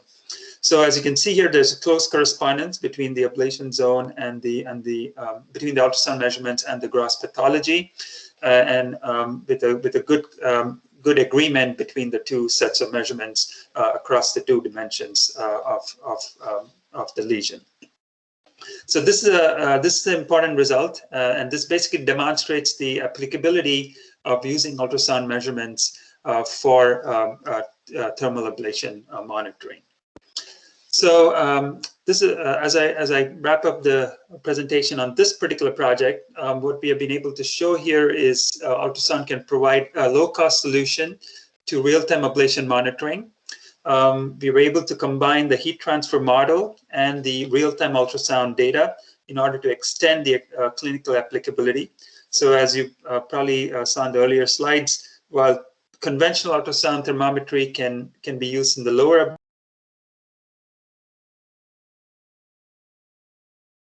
kind of in an integrated way, is what helps you do the measurements even in the ablative temperature range. So the measurement, the experiments I showed you were in vitro, ex vivo. So this is not in a live organ. So the next step would be to take this into in vivo settings, and that's where you'll have to deal with external motion, breathing, respiration, as well as other cooling effects due to perfusion and blood flow and so forth. So this was the first project. I will now switch to the second project, which I would like to describe here today, which is again now back in the diagnostic realm of ultrasound, but focusing more on the use of artificial intelligence in medical ultrasound. So just as a emphasis on where ultrasound imaging works very well and what are the challenges. So this picture shows you, this slide shows you some of the advantages that ultrasound brings compared to other imaging modalities. So compared to X-ray, compared to CT, ultrasound is a non-ionizing real-time modality. It's real-time, and therefore you can very nicely, clinicians can benefit from real-time visualizations of the heart. Cardiac chambers, for example. Also, it can provide 2D and 3D, both anatomical and functional imaging. So these are different modes of ultrasound. Again, we saw some of those in the earlier slides. But more recently, we can also do 3D ultrasound, and as you can see, this is used a lot in obstetric applications. But at the same time, there exist a couple of challenges. Actually, a couple of challenges that in some ways impede the broader use of ultrasound in the clinic. So I'm listing a couple of those here. Ultrasound images are not very easy to interpret. If you look at the pictures on the right, you really need trained operators, trained clinicians, trained sonographers to be able to interpret ultrasound images. And this is, again, an opportunity for tools like AI, machine learning. The idea is, can we embed the intelligence into the algorithms such that they can help humans interpret the ultrasound images better. So that's on the interpretation side, but there are also challenges on the acquisition side. The ultrasound image acquisition is very interactive. So what I'm showing here is essentially the console that accompanies any ultrasound system. And you essentially need trained sonographers to operate these systems in order to be able to acquire the best images. It's typically a very interactive acquisition. So the sonographer is looking at images like on the top right and making continuous adjustments to the sensor, to the ultrasound probe, to the ultrasound system, the position, the angle, and so on and so forth. Unfortunately, there have been recent articles that demonstrate how there is increasing effect on sonographers. There is repetitive stress injuries because of these continuous maneuvers that they have to do on the ultrasound system. And these are some articles that recently came about demonstrating the severity of these workplace or stress-related injuries for sonographers using the ultrasound systems. So this is where the opportunity lies. Ultrasound can benefit from automation. It can benefit from tools like AI and machine learning. So I'll give you one use case where AI can be deployed, and this is a project that we worked on recently in an attempt to automate aspects of the ultrasound workflow. So the measurement that I'll talk about is what's called a spectral Doppler or pulse wave Doppler measurement, where the real idea is to measure the velocity in this blood vessel. Okay, so typically a sonographer will go through a couple of steps. We won't go into the details of these steps, but these are essentially maneuvers that the sonographer has to do on the screen. And then one of the key steps is essentially angle correction. I'll get to what angle correction means in just a moment, but essentially what it is when the sonographer is looking at the ultrasound screen, they need to make sure that they are accurately depicting the angle between the ultrasound vessel and the ultrasound beam. So ultrasound beam travels typically from top to bottom, and the ultrasound and the blood vessel is oriented from left to right. And so the sonographer has to correctly position the angle so that the system can make the accurate measurement. So typically there are anywhere between 10 to 12 steps that is needed in order to make an accurate ultrasound flow measurement. So I'm just listing out the different steps here. And imagine this is just one measurement at one location. So if they were to repeat this at multiple locations throughout the blood vessel, that's when it gets tedious and cumbersome and affects the ultrasound workflow. And also it increases the examination time. We actually did a study to see how automated measurements can actually benefit compared to doing these measurements manually. And as you can see from this graph here, this bar chart, you can expect a threefold decrease in the measurement time. So threefold increase in the efficiency if we were to automate some of these ultrasound measurements. So there are a number of measurements that are good candidates for automation. We chose to automate this particular one, which is called automated angle correction. So let me describe that in just a moment. So as you can probably expect, ultrasound flow measurements are actually done using the Doppler principle. So the Doppler principle, again, as a refresher, the most common example for Doppler principle is when you have a vehicle going with sirens on the road, and you know, you see a change in the pitch or the frequency of that siren as it comes towards you and passes you. So that's just based on the Doppler principle. So how does it work, right? Basically, you have a blood vessel. It has a certain velocity v. The ultrasound sensor is sending out a beam with a frequency of 0. And then based on the Doppler effect, the received signal has a different frequency, right? So the received frequency has changed depending on the velocity of the vessel. The Doppler equation on the top right basically shows this relationship. What you also should appreciate from the equation is this cosine theta, right? So cosine theta is essentially the angle between the ultrasound beam and the blood vessel. So you can see how important this angle is when you look at this table here.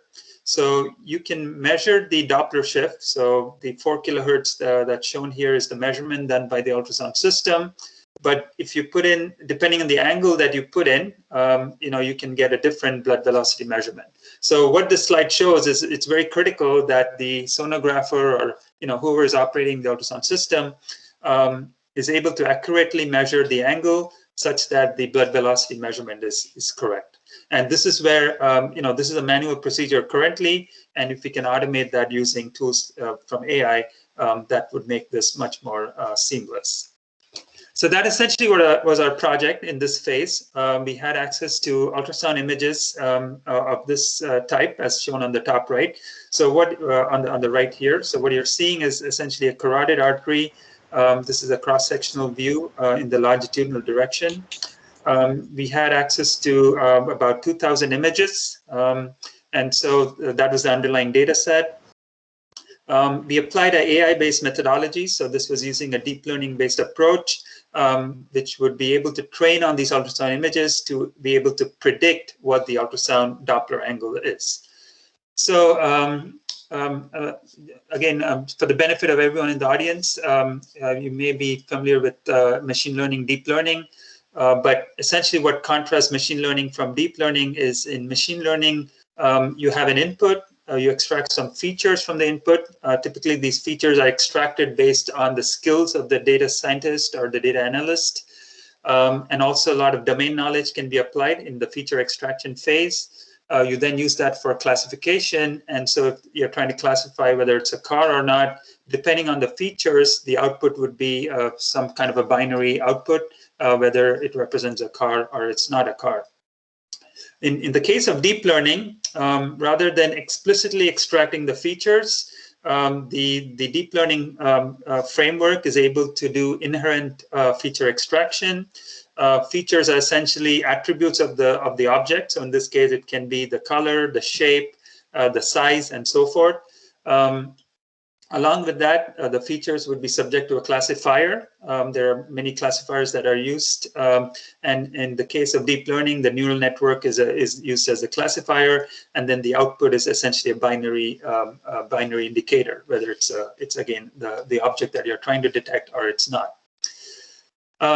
Again, there's a lot of literature contrasting machine learning with deep learning. Some key points are illustrated here. So in this project, because it was essentially based on images, we chose a deep learning based framework to be our underlying model. And the output is essentially the regression type output, which is essentially the Doppler angle that is measured. So here I'm going to some more details about our deep learning framework. So this is the network architecture. So you have ultrasound beam or images that are input. We subject that to some image augmentation. The augmentation is needed because as you may know, in deep learning, it relies on large training data sets. So augmentation provides the ability to increase the size of the data set. We were then able to leverage pre-trained networks. So pre-trained networks reduce the burden on training a network that you have to do manually. There are a number of established pre-trained networks that we were able to leverage. And then we, of course, had to modify a couple of layers of these pre-trained networks, especially the last few layers, in order to be able to customize it for our application. So in terms of inputs and output, the input is the ultrasound images, and the output is the Doppler angle. So on the bottom, what's shown here are the different results after you do the image augmentation. As you can see, the blood vessel is now oriented in multiple different angles based on the rotation that was applied during the image augmentation phase. This is essentially the network architecture. I won't go into too much details in the interest of time. We have this covered in the recent paper, but essentially most of our customization was in the latter layers of the networks, in the last couple of layers. And as you can see here, we have the different typical components that are used in the neural network architecture. So again, as Professor Naik also presented earlier, whenever you do these kind of architecture and validation of such techniques, it is important to have the ground truth. So what was done here was we developed a MATLAB-based GUI where a sonographer, basically expert sonographers would evaluate the images and then get the ground truth and annotate the images with the ground truth. So the way this functionality works is you import that ultrasound image. You basically have some GUI markers here, as you can see. And basically, the sonographer looking at these images is able to put a cursor, which basically indicates what is the orientation of the vessel. And based on the orientation, you can have the ground truth measurement of the angle.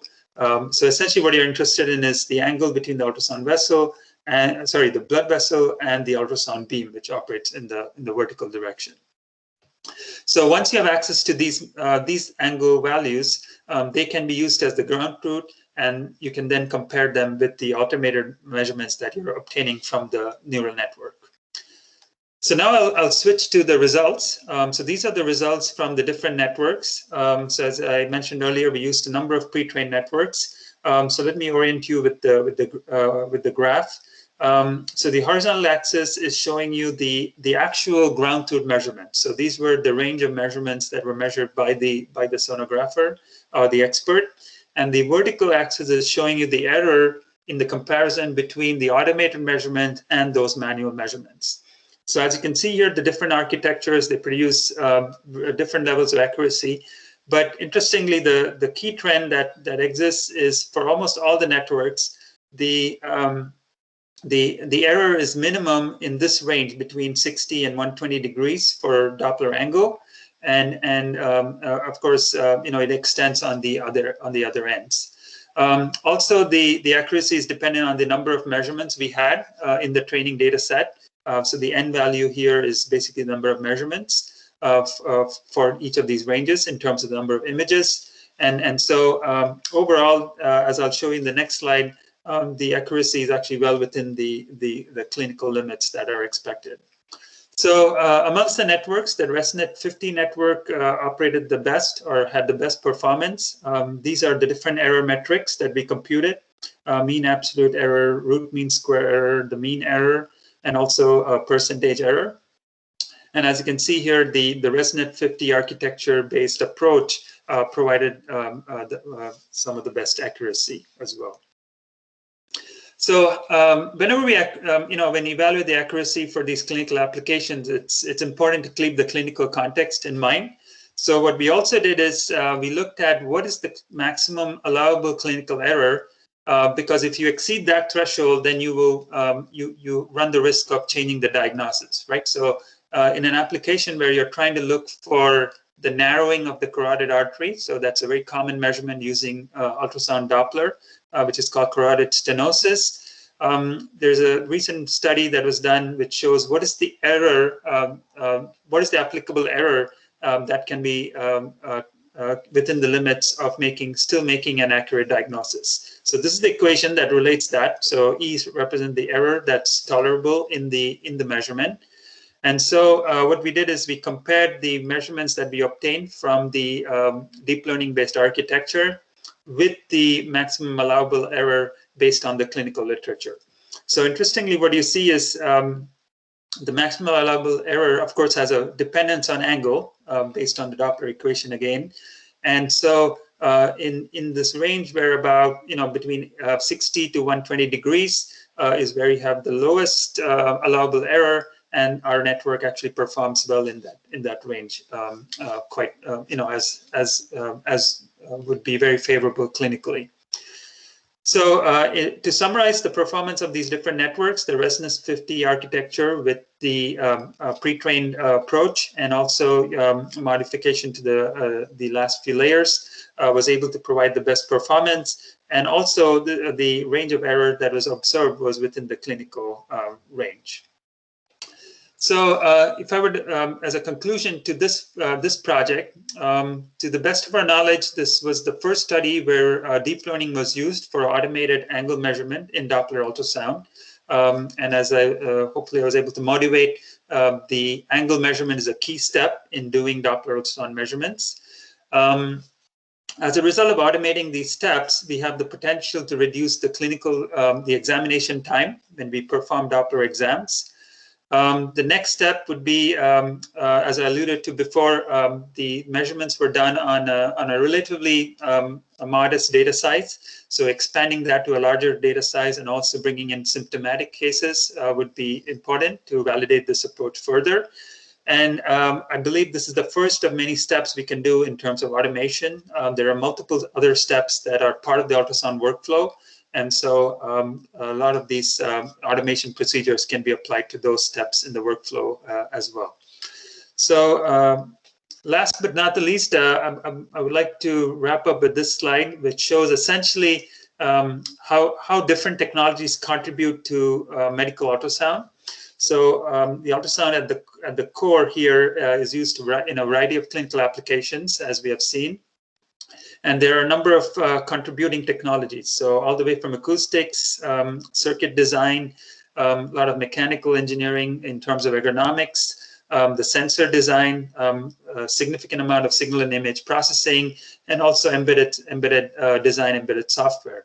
I think these were sort of where a lot of the innovations happened in the last few years. But I think going forward, we'll see a lot of emphasis from AI and deep learning and machine learning contributing to making ultrasound even more effective. So truly, that's a sort of a system level thinking that ultrasound imaging brings, just like other imaging modalities. And there's a role, increasing role for automated technologies like AI and deep learning. So I believe that, yeah, with that, I can wrap up the talk. Thank you so much for your attention, and look forward to taking any questions and having a discussion. Thank you. Thank you. Participants can unmute your mic and raise your questions.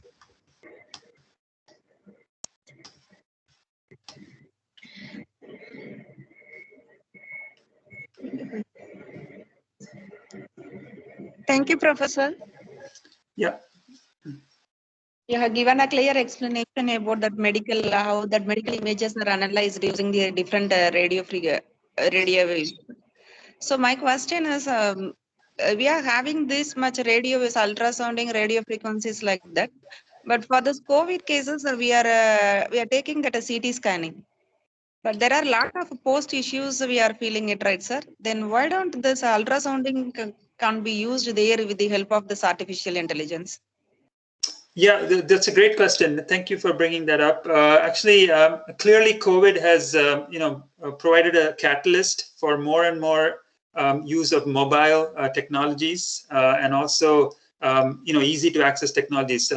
Actually, very interestingly, recently there have been a number of papers where they showcase the value of ultrasound for bedside applications. So for example, until recently, ultrasound was not used as much for lung applications. So to measure, different diseases or different conditions in the lung, in the respiratory system.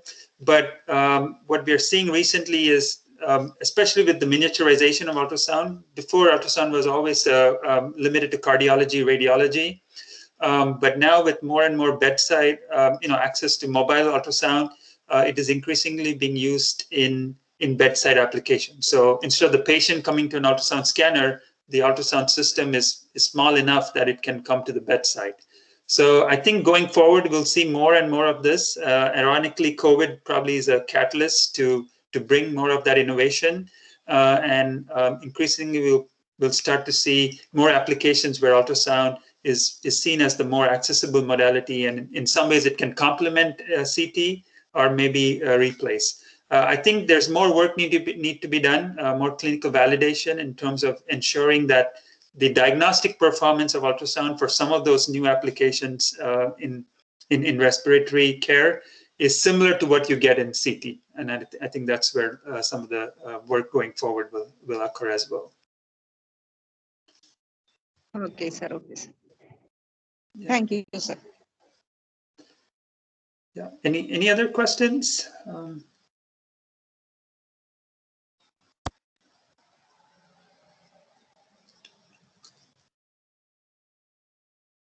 Okay, well, I take it that this was a clear presentation. Thank you, sir. Thank you very much, Dr. Ajay Anand, sir, for your wonderful presentation. On behalf of IEEE EMBS and KS Rangasamy College of Technology, I thank you very much, sir. Thank you so much. Thank you for having me.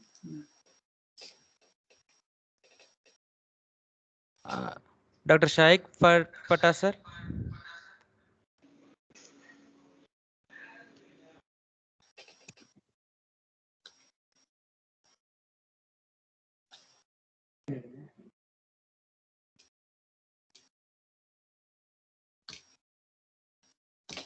Dr. Fashik Shatta, sir. Yeah, am I audible? Yes, sir, audible, sir. Sir, welcome, sir. Welcome to our International Colonium.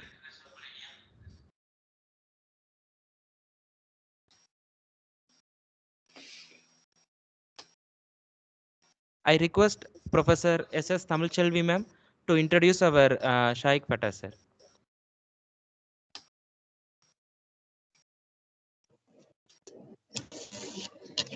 Good evening, everyone. I welcome Dr. Shaikh Fatah for this international colloquium. He has received PhD degree in ECE from Concordia University, Canada, and later he was a visiting postdoctorate at Princeton University, NJ, USA. He received BSc and MSc degrees from BUUT, Bangladesh, where he is currently serving as a professor, Department of EEE. His research interests include signal processing, machine learning, and biomedical engineering. He published more than 215 international journal and conference papers and delivered more than 80 keynote talks in many countries. Dr. Fatah is the chair of IEEE SPS Bangladesh chapter, founding chair of IEEE RAS BDC and SIT BDC, and vice chair of IEEE EMBS BDC. He was the vice chair of IAS BDC, etc. Dr. Fatah received several awards. Example, Concordia University's Distinguished Doctoral Dissertation Prize, 2007 URSI Canadian Young Scientist Award, Dr. Rashid Gold Medal, and BAS TWS Young Scientist Prize in 2014, and 2016 IEEE MGA Achievement Award, 2017 IEEE Art and HTA Outstanding Award, and 2018 IEEE Art and Outstanding Volunteer Award. He is the editorial board member of IEEE Assess and Biome Research International and editor of IEEE PES, NUS, and JEE, IEB. He is a senior member of IEEE and a fellow of IEB. Now, I welcome you, sir, for this international colloquium. Now, the session is yours, sir. Thank you.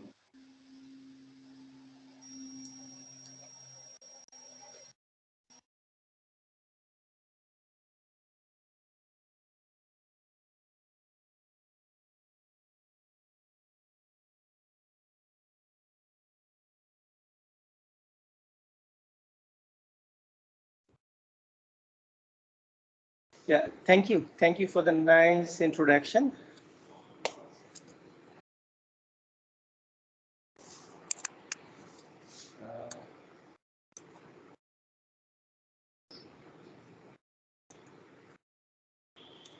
I'm sharing my screen.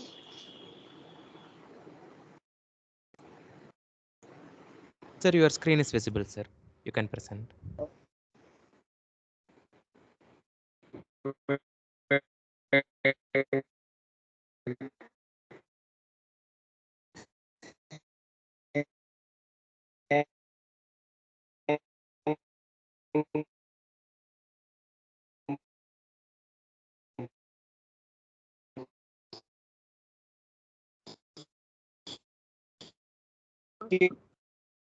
Sir, your audio is breaking, sir.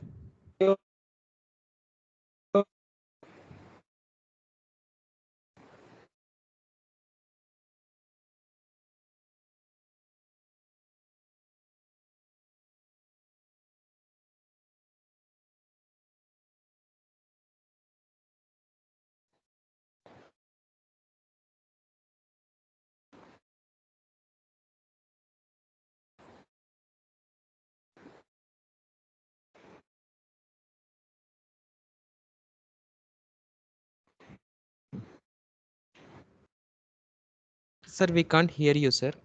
I think. Okay, just a second.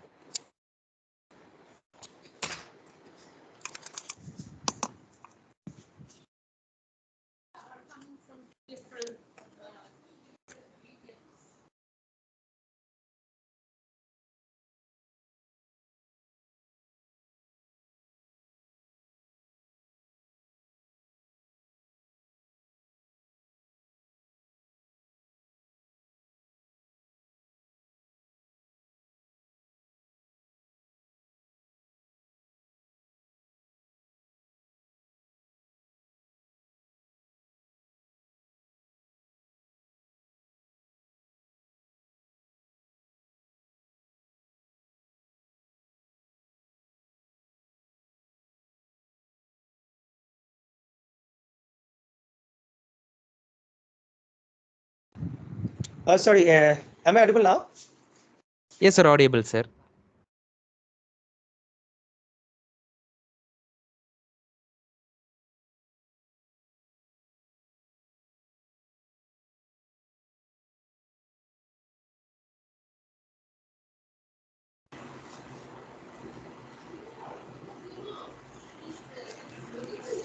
Yeah, I joined again. So am I now audible?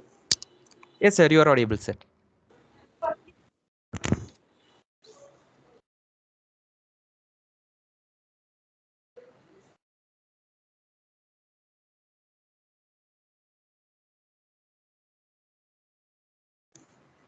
So hope the screen is visible. Yes, sir, visible, sir. Oh, thank you for giving the opportunity. So I'll be trying to share very briefly some works that I have recently, our group, we have conducted on COVID-19 detection.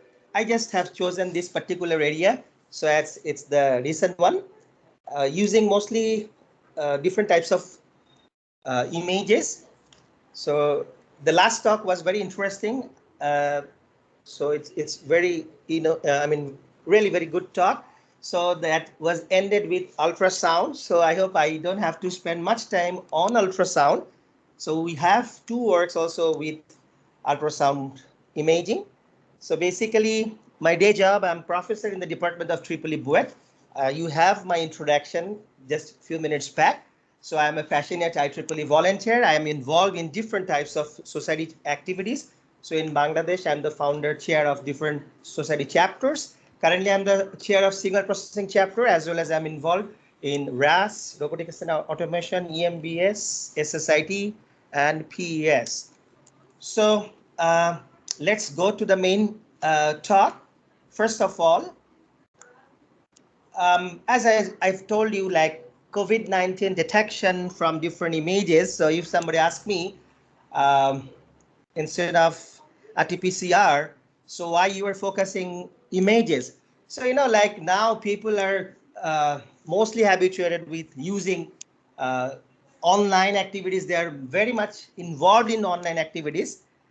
And it's not, I should not say it's a dream. So they actually want, why don't I have a prediction, at least the preliminary prediction on my cell phone, if I have the images, medical images. So that's like, it's not impossible. So that's why if we can have a good prediction network, so automatic prediction, if it's good, then it's possible. So I'll be covering the 3 different medical images. First of all, the X-ray images, and then CT, and then ultrasounds. So recently published 2 works on X-ray images. So using the X-ray images, how we can detect the COVID-19. The first one, just a year before we published, and it was well received. And within a year, we received more than 142 citations for that paper. And the second one just recently accepted.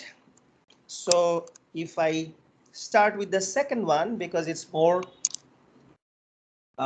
starting with the fundamental concept. So basically what's going on?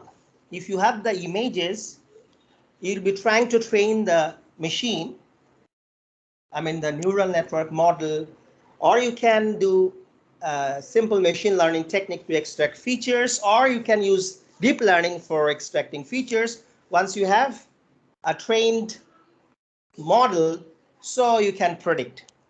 So that's more I'm telling about the supervised learning, where your class levels are known. So when your data, when you have data crisis, unsupervised learning can be a better solution. One solution, I should say.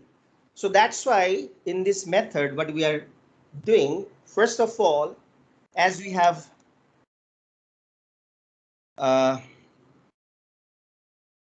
so as we have less images, so we'll be using unsupervised learning on the top. You can see it on the top. It's unsupervised learning. So we'll be using encoder decoder architecture. So perhaps you know, yeah, I have on the top, you can see the encoder decoder architecture. Basically here, the architecture will try to reproduce the image what is given in the input. So in this reproduction process, it will be trained. It will learn the spatial nature of the image. So you don't have to give the label. So it's a learning phase, unsupervised, let the machine learn. So that we have used at the beginning for the top portion you can see. So once you have this encoder decoder model trained, so what's expected that this model is now trained to extracted features from the given image. It's trained in that perspective. So later, we are not using the decoder part, because decoder was basically using to reproduce it. So we just use the encoder block. So during the test phase, what's happening? You are giving an image. So this is now will be acting like a classifier. So basically it's already pre-trained. So now you can use it in a supervised learning architecture. So to be more simplistic, in both the cases, we are using the backbone network similar. So during the test phase, so this part, encoder part is trained, so you can now expect a better results.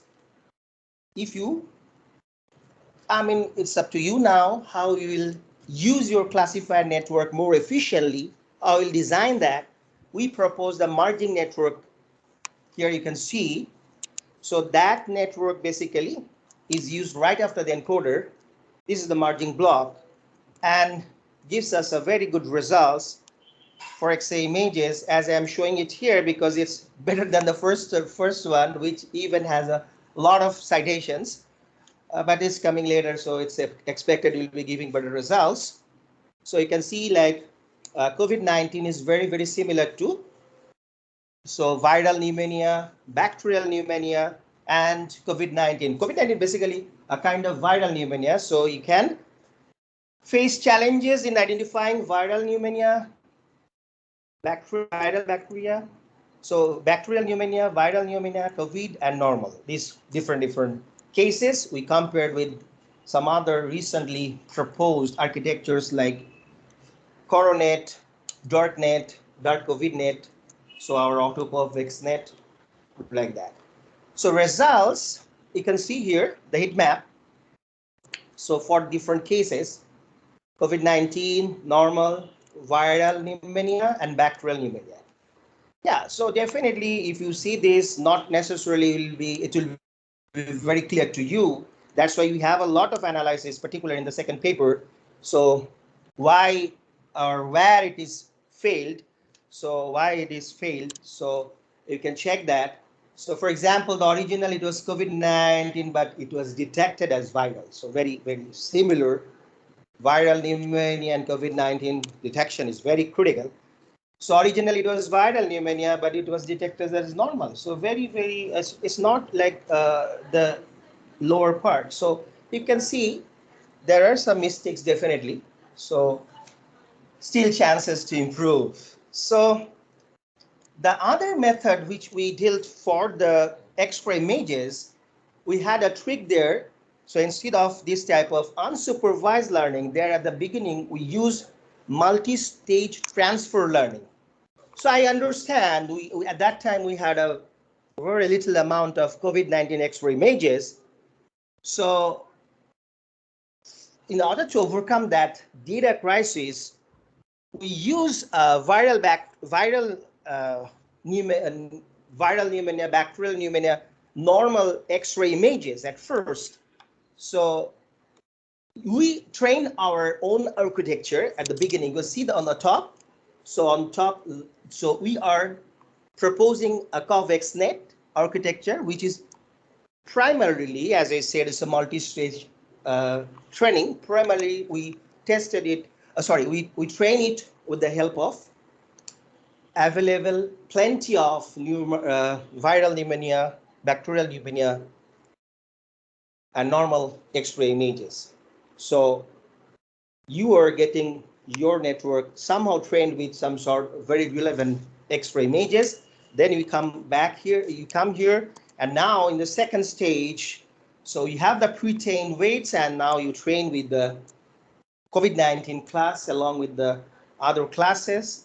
And instead of using the conventional VGG, Incepton, ResNet, etc., we propose our own lightweight network by including two blocks that we designed: residual network, residual unit, and shift unit. So you can get them detailed in the paper. I don't want to spend much time on that. So that's the very brief summary about the COVID-19 detection from X-ray images. Key idea, what I said, unsupervised learning, if we can use that. At the same time, if we can use multi-stage transfer learning.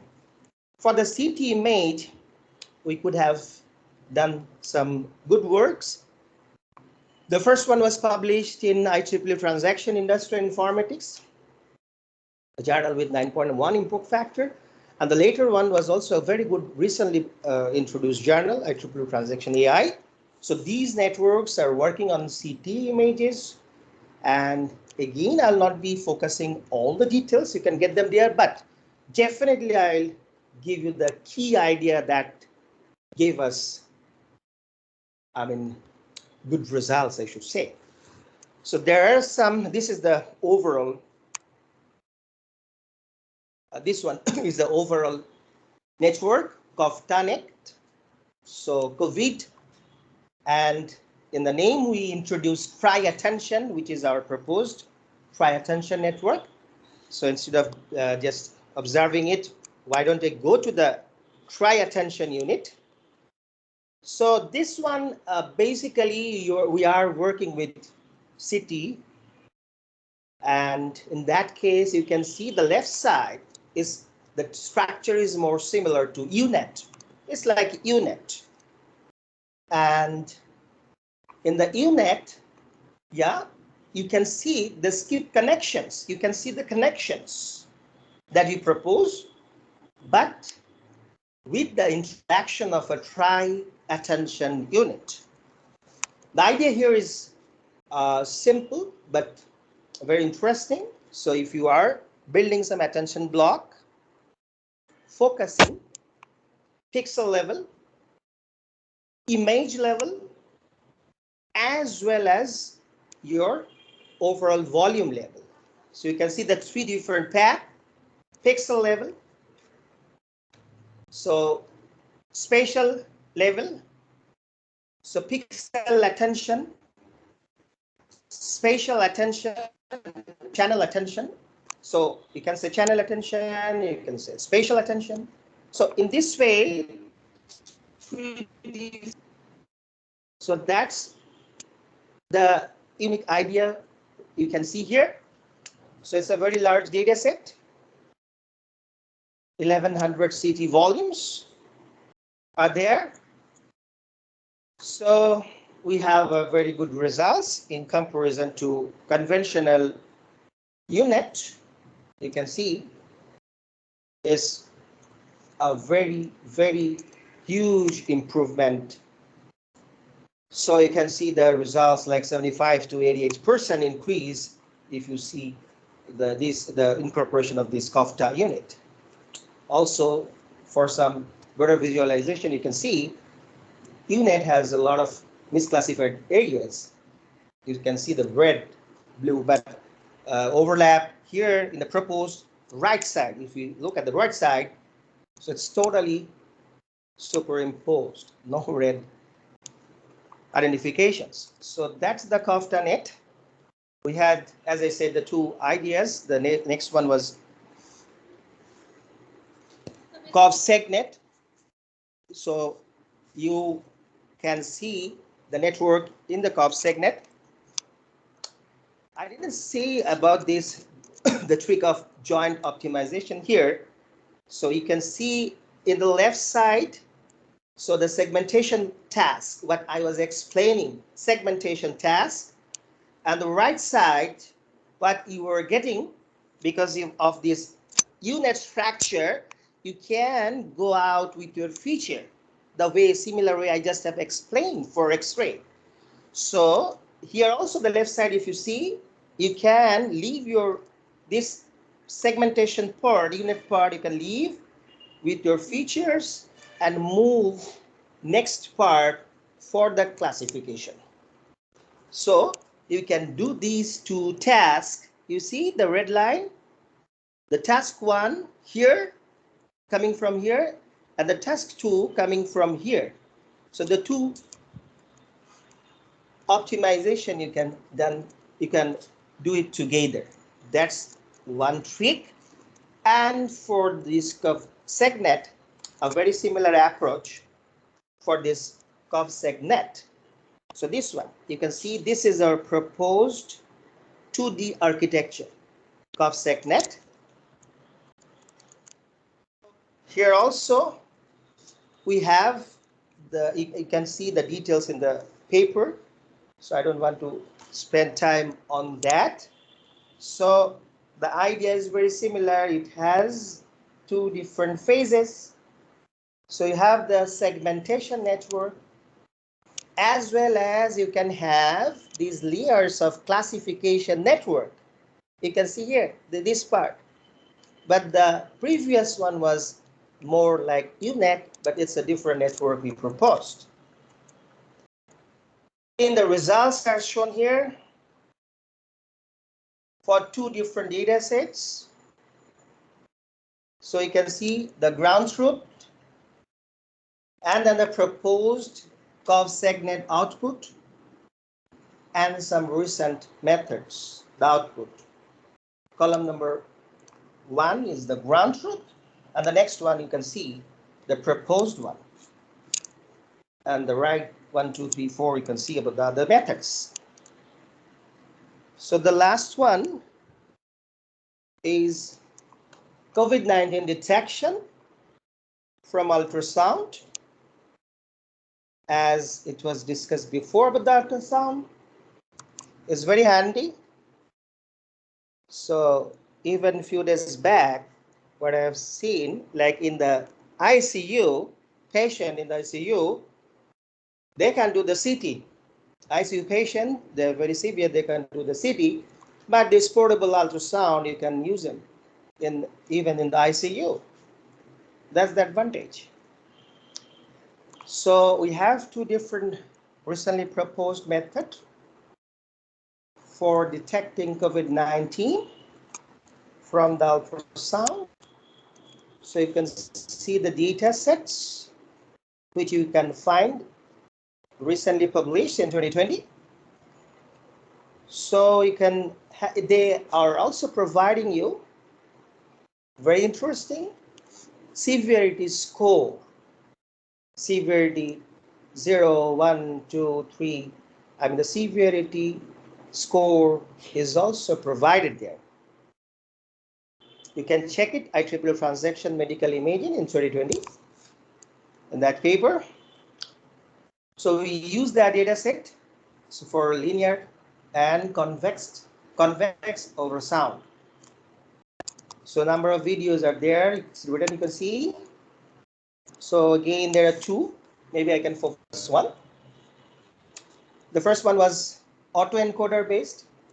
So I have the similarity again. Ultrasound. So here the task is, as you have seen, like the severity prediction is also carried out. The severity prediction. You can see the right side, orange box. Score 0, score 1, 2, 3, 4, like the severity you can also see. So the ultrasound images you have, the first one, as I said, is the autoencoder based method. You can select the features from the encoder, autoencoder, different layers, and then use a proposed this classifier in it. So basically it's DenseNet, but you can see the blue one, DenseNet, but beside we just have added few additional layers. And you can see the results for different videos and frames, total frames. So it's totally 41,529 images.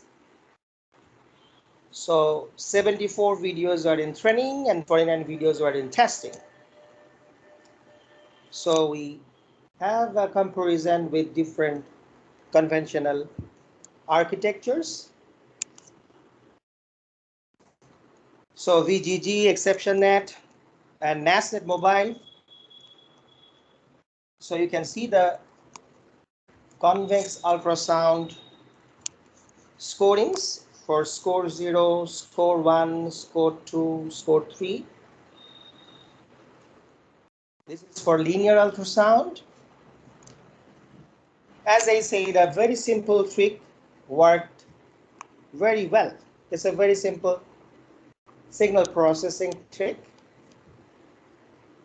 Prior to using the images, ultrasound images, we showed that if we use a spectral mask enhancement, that gives a very comprehensive results. So it's very simple. You have this image at your hand. You produce a spectral mask, and then you put some weights over your mask. That's gonna give you an enhancement, some sort of enhanced image. Use that in the classifier. That's the idea. So you can see the proposed Speckmann DL output in the jet color map. So that's the spectral mask and corresponding jet color map output. So you can see the results in the paper. I just so these are a few techniques that I selected for this brief presentation. So COVID-19 detection from medical images, what we have tried, different approaches. First of all, we tried to use unsupervised learning. Always we tried some sort of feature combination from extracting multi-perspective features and then integrate them. I mean, bring them together rather than handcrafted feature selection, but we do in machine learning. Multi-stage transfer learning also I've explained. And whenever we go for a new architecture, CNN-based architecture, we tried our level-based, that I didn't explain in each case. Networking building blocks. In some cases, we may use, for example, separable convolution, depth-wise convolution, different types of networking building blocks. You need to be very efficient there, considering the target applications and some domain-specific knowledge. For example, this Beckman-DL. We tried a lot of different enhancement, but it works very nice. And the joint stop optimization technique. Instead of just optimizing the classifier part, if you have two different phases, we can always think about joint optimization. Your first phase and the second phase together optimizing them. So that's the presentation. Thank you for your kind patience. Thank you. Thank you, Professor Fata. That's very kind of you. We actually got delayed by 15 minutes today, and I'm sorry about that.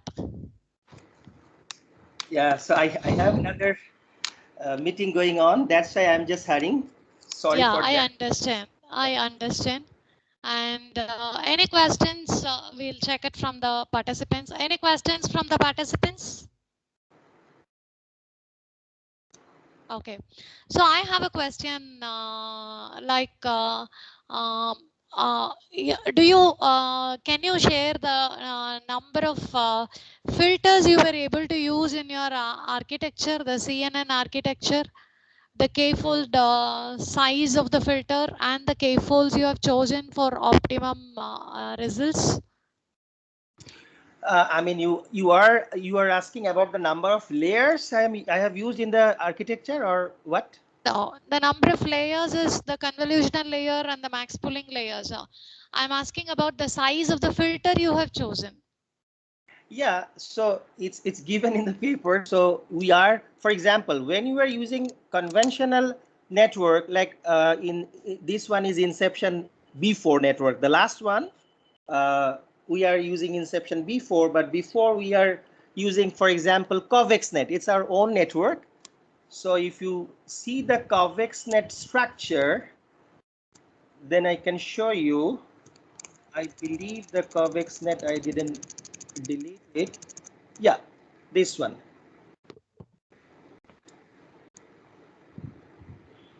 This one. This is a very fundamental structure, very regular structure, input image, then the convolution, then the convolution.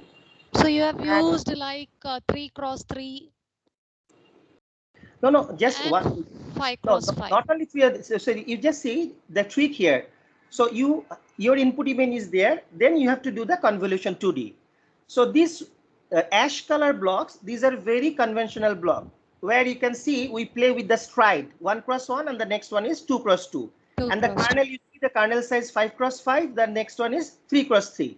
And the channel, you see f equal to 16, f equal to 30. So this one, no, and the ReLU optimization is used, so no proposal. But after that, what we have done here, residual unit, that is our trick.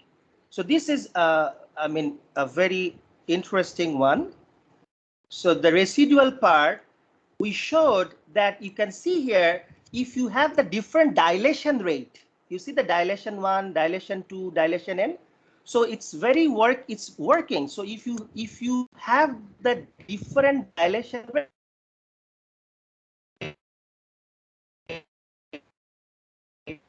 separately, so they have their separate capacity to look into your image.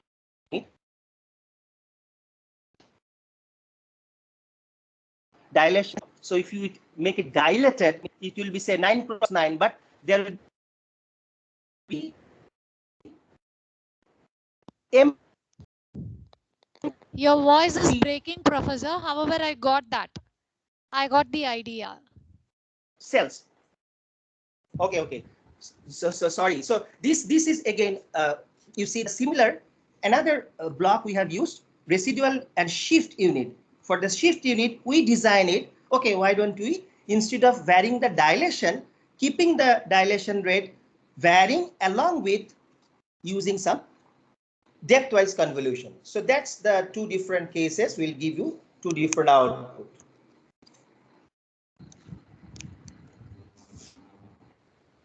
Thank you, Professor. Thank you. So I take this opportunity to render my heartfelt thanks from on behalf of IEEE EMBS Madras chapter and KS Rangasamy College of Technology for your timing and time you have shared with us and the research work you have shared with us. Thank you very much, Thank you. Professor Fatal. Thank you. And we have come to the closing session of this international colloquium on healthcare and medical engineering, research, innovations, and applications.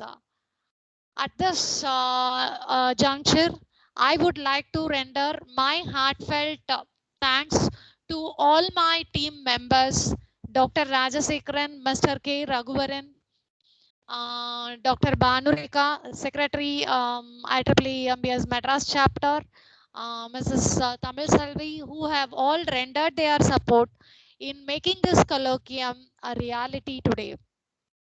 Thank you everyone from the bottom of my heart, and thanks to all the participants who have been with us in this evening, the weekend evening where you normally go to enjoy. You have been here with us. Thanks a lot for being with us. Thank you. Thank you very much. Thanks all of you. Happy weekend.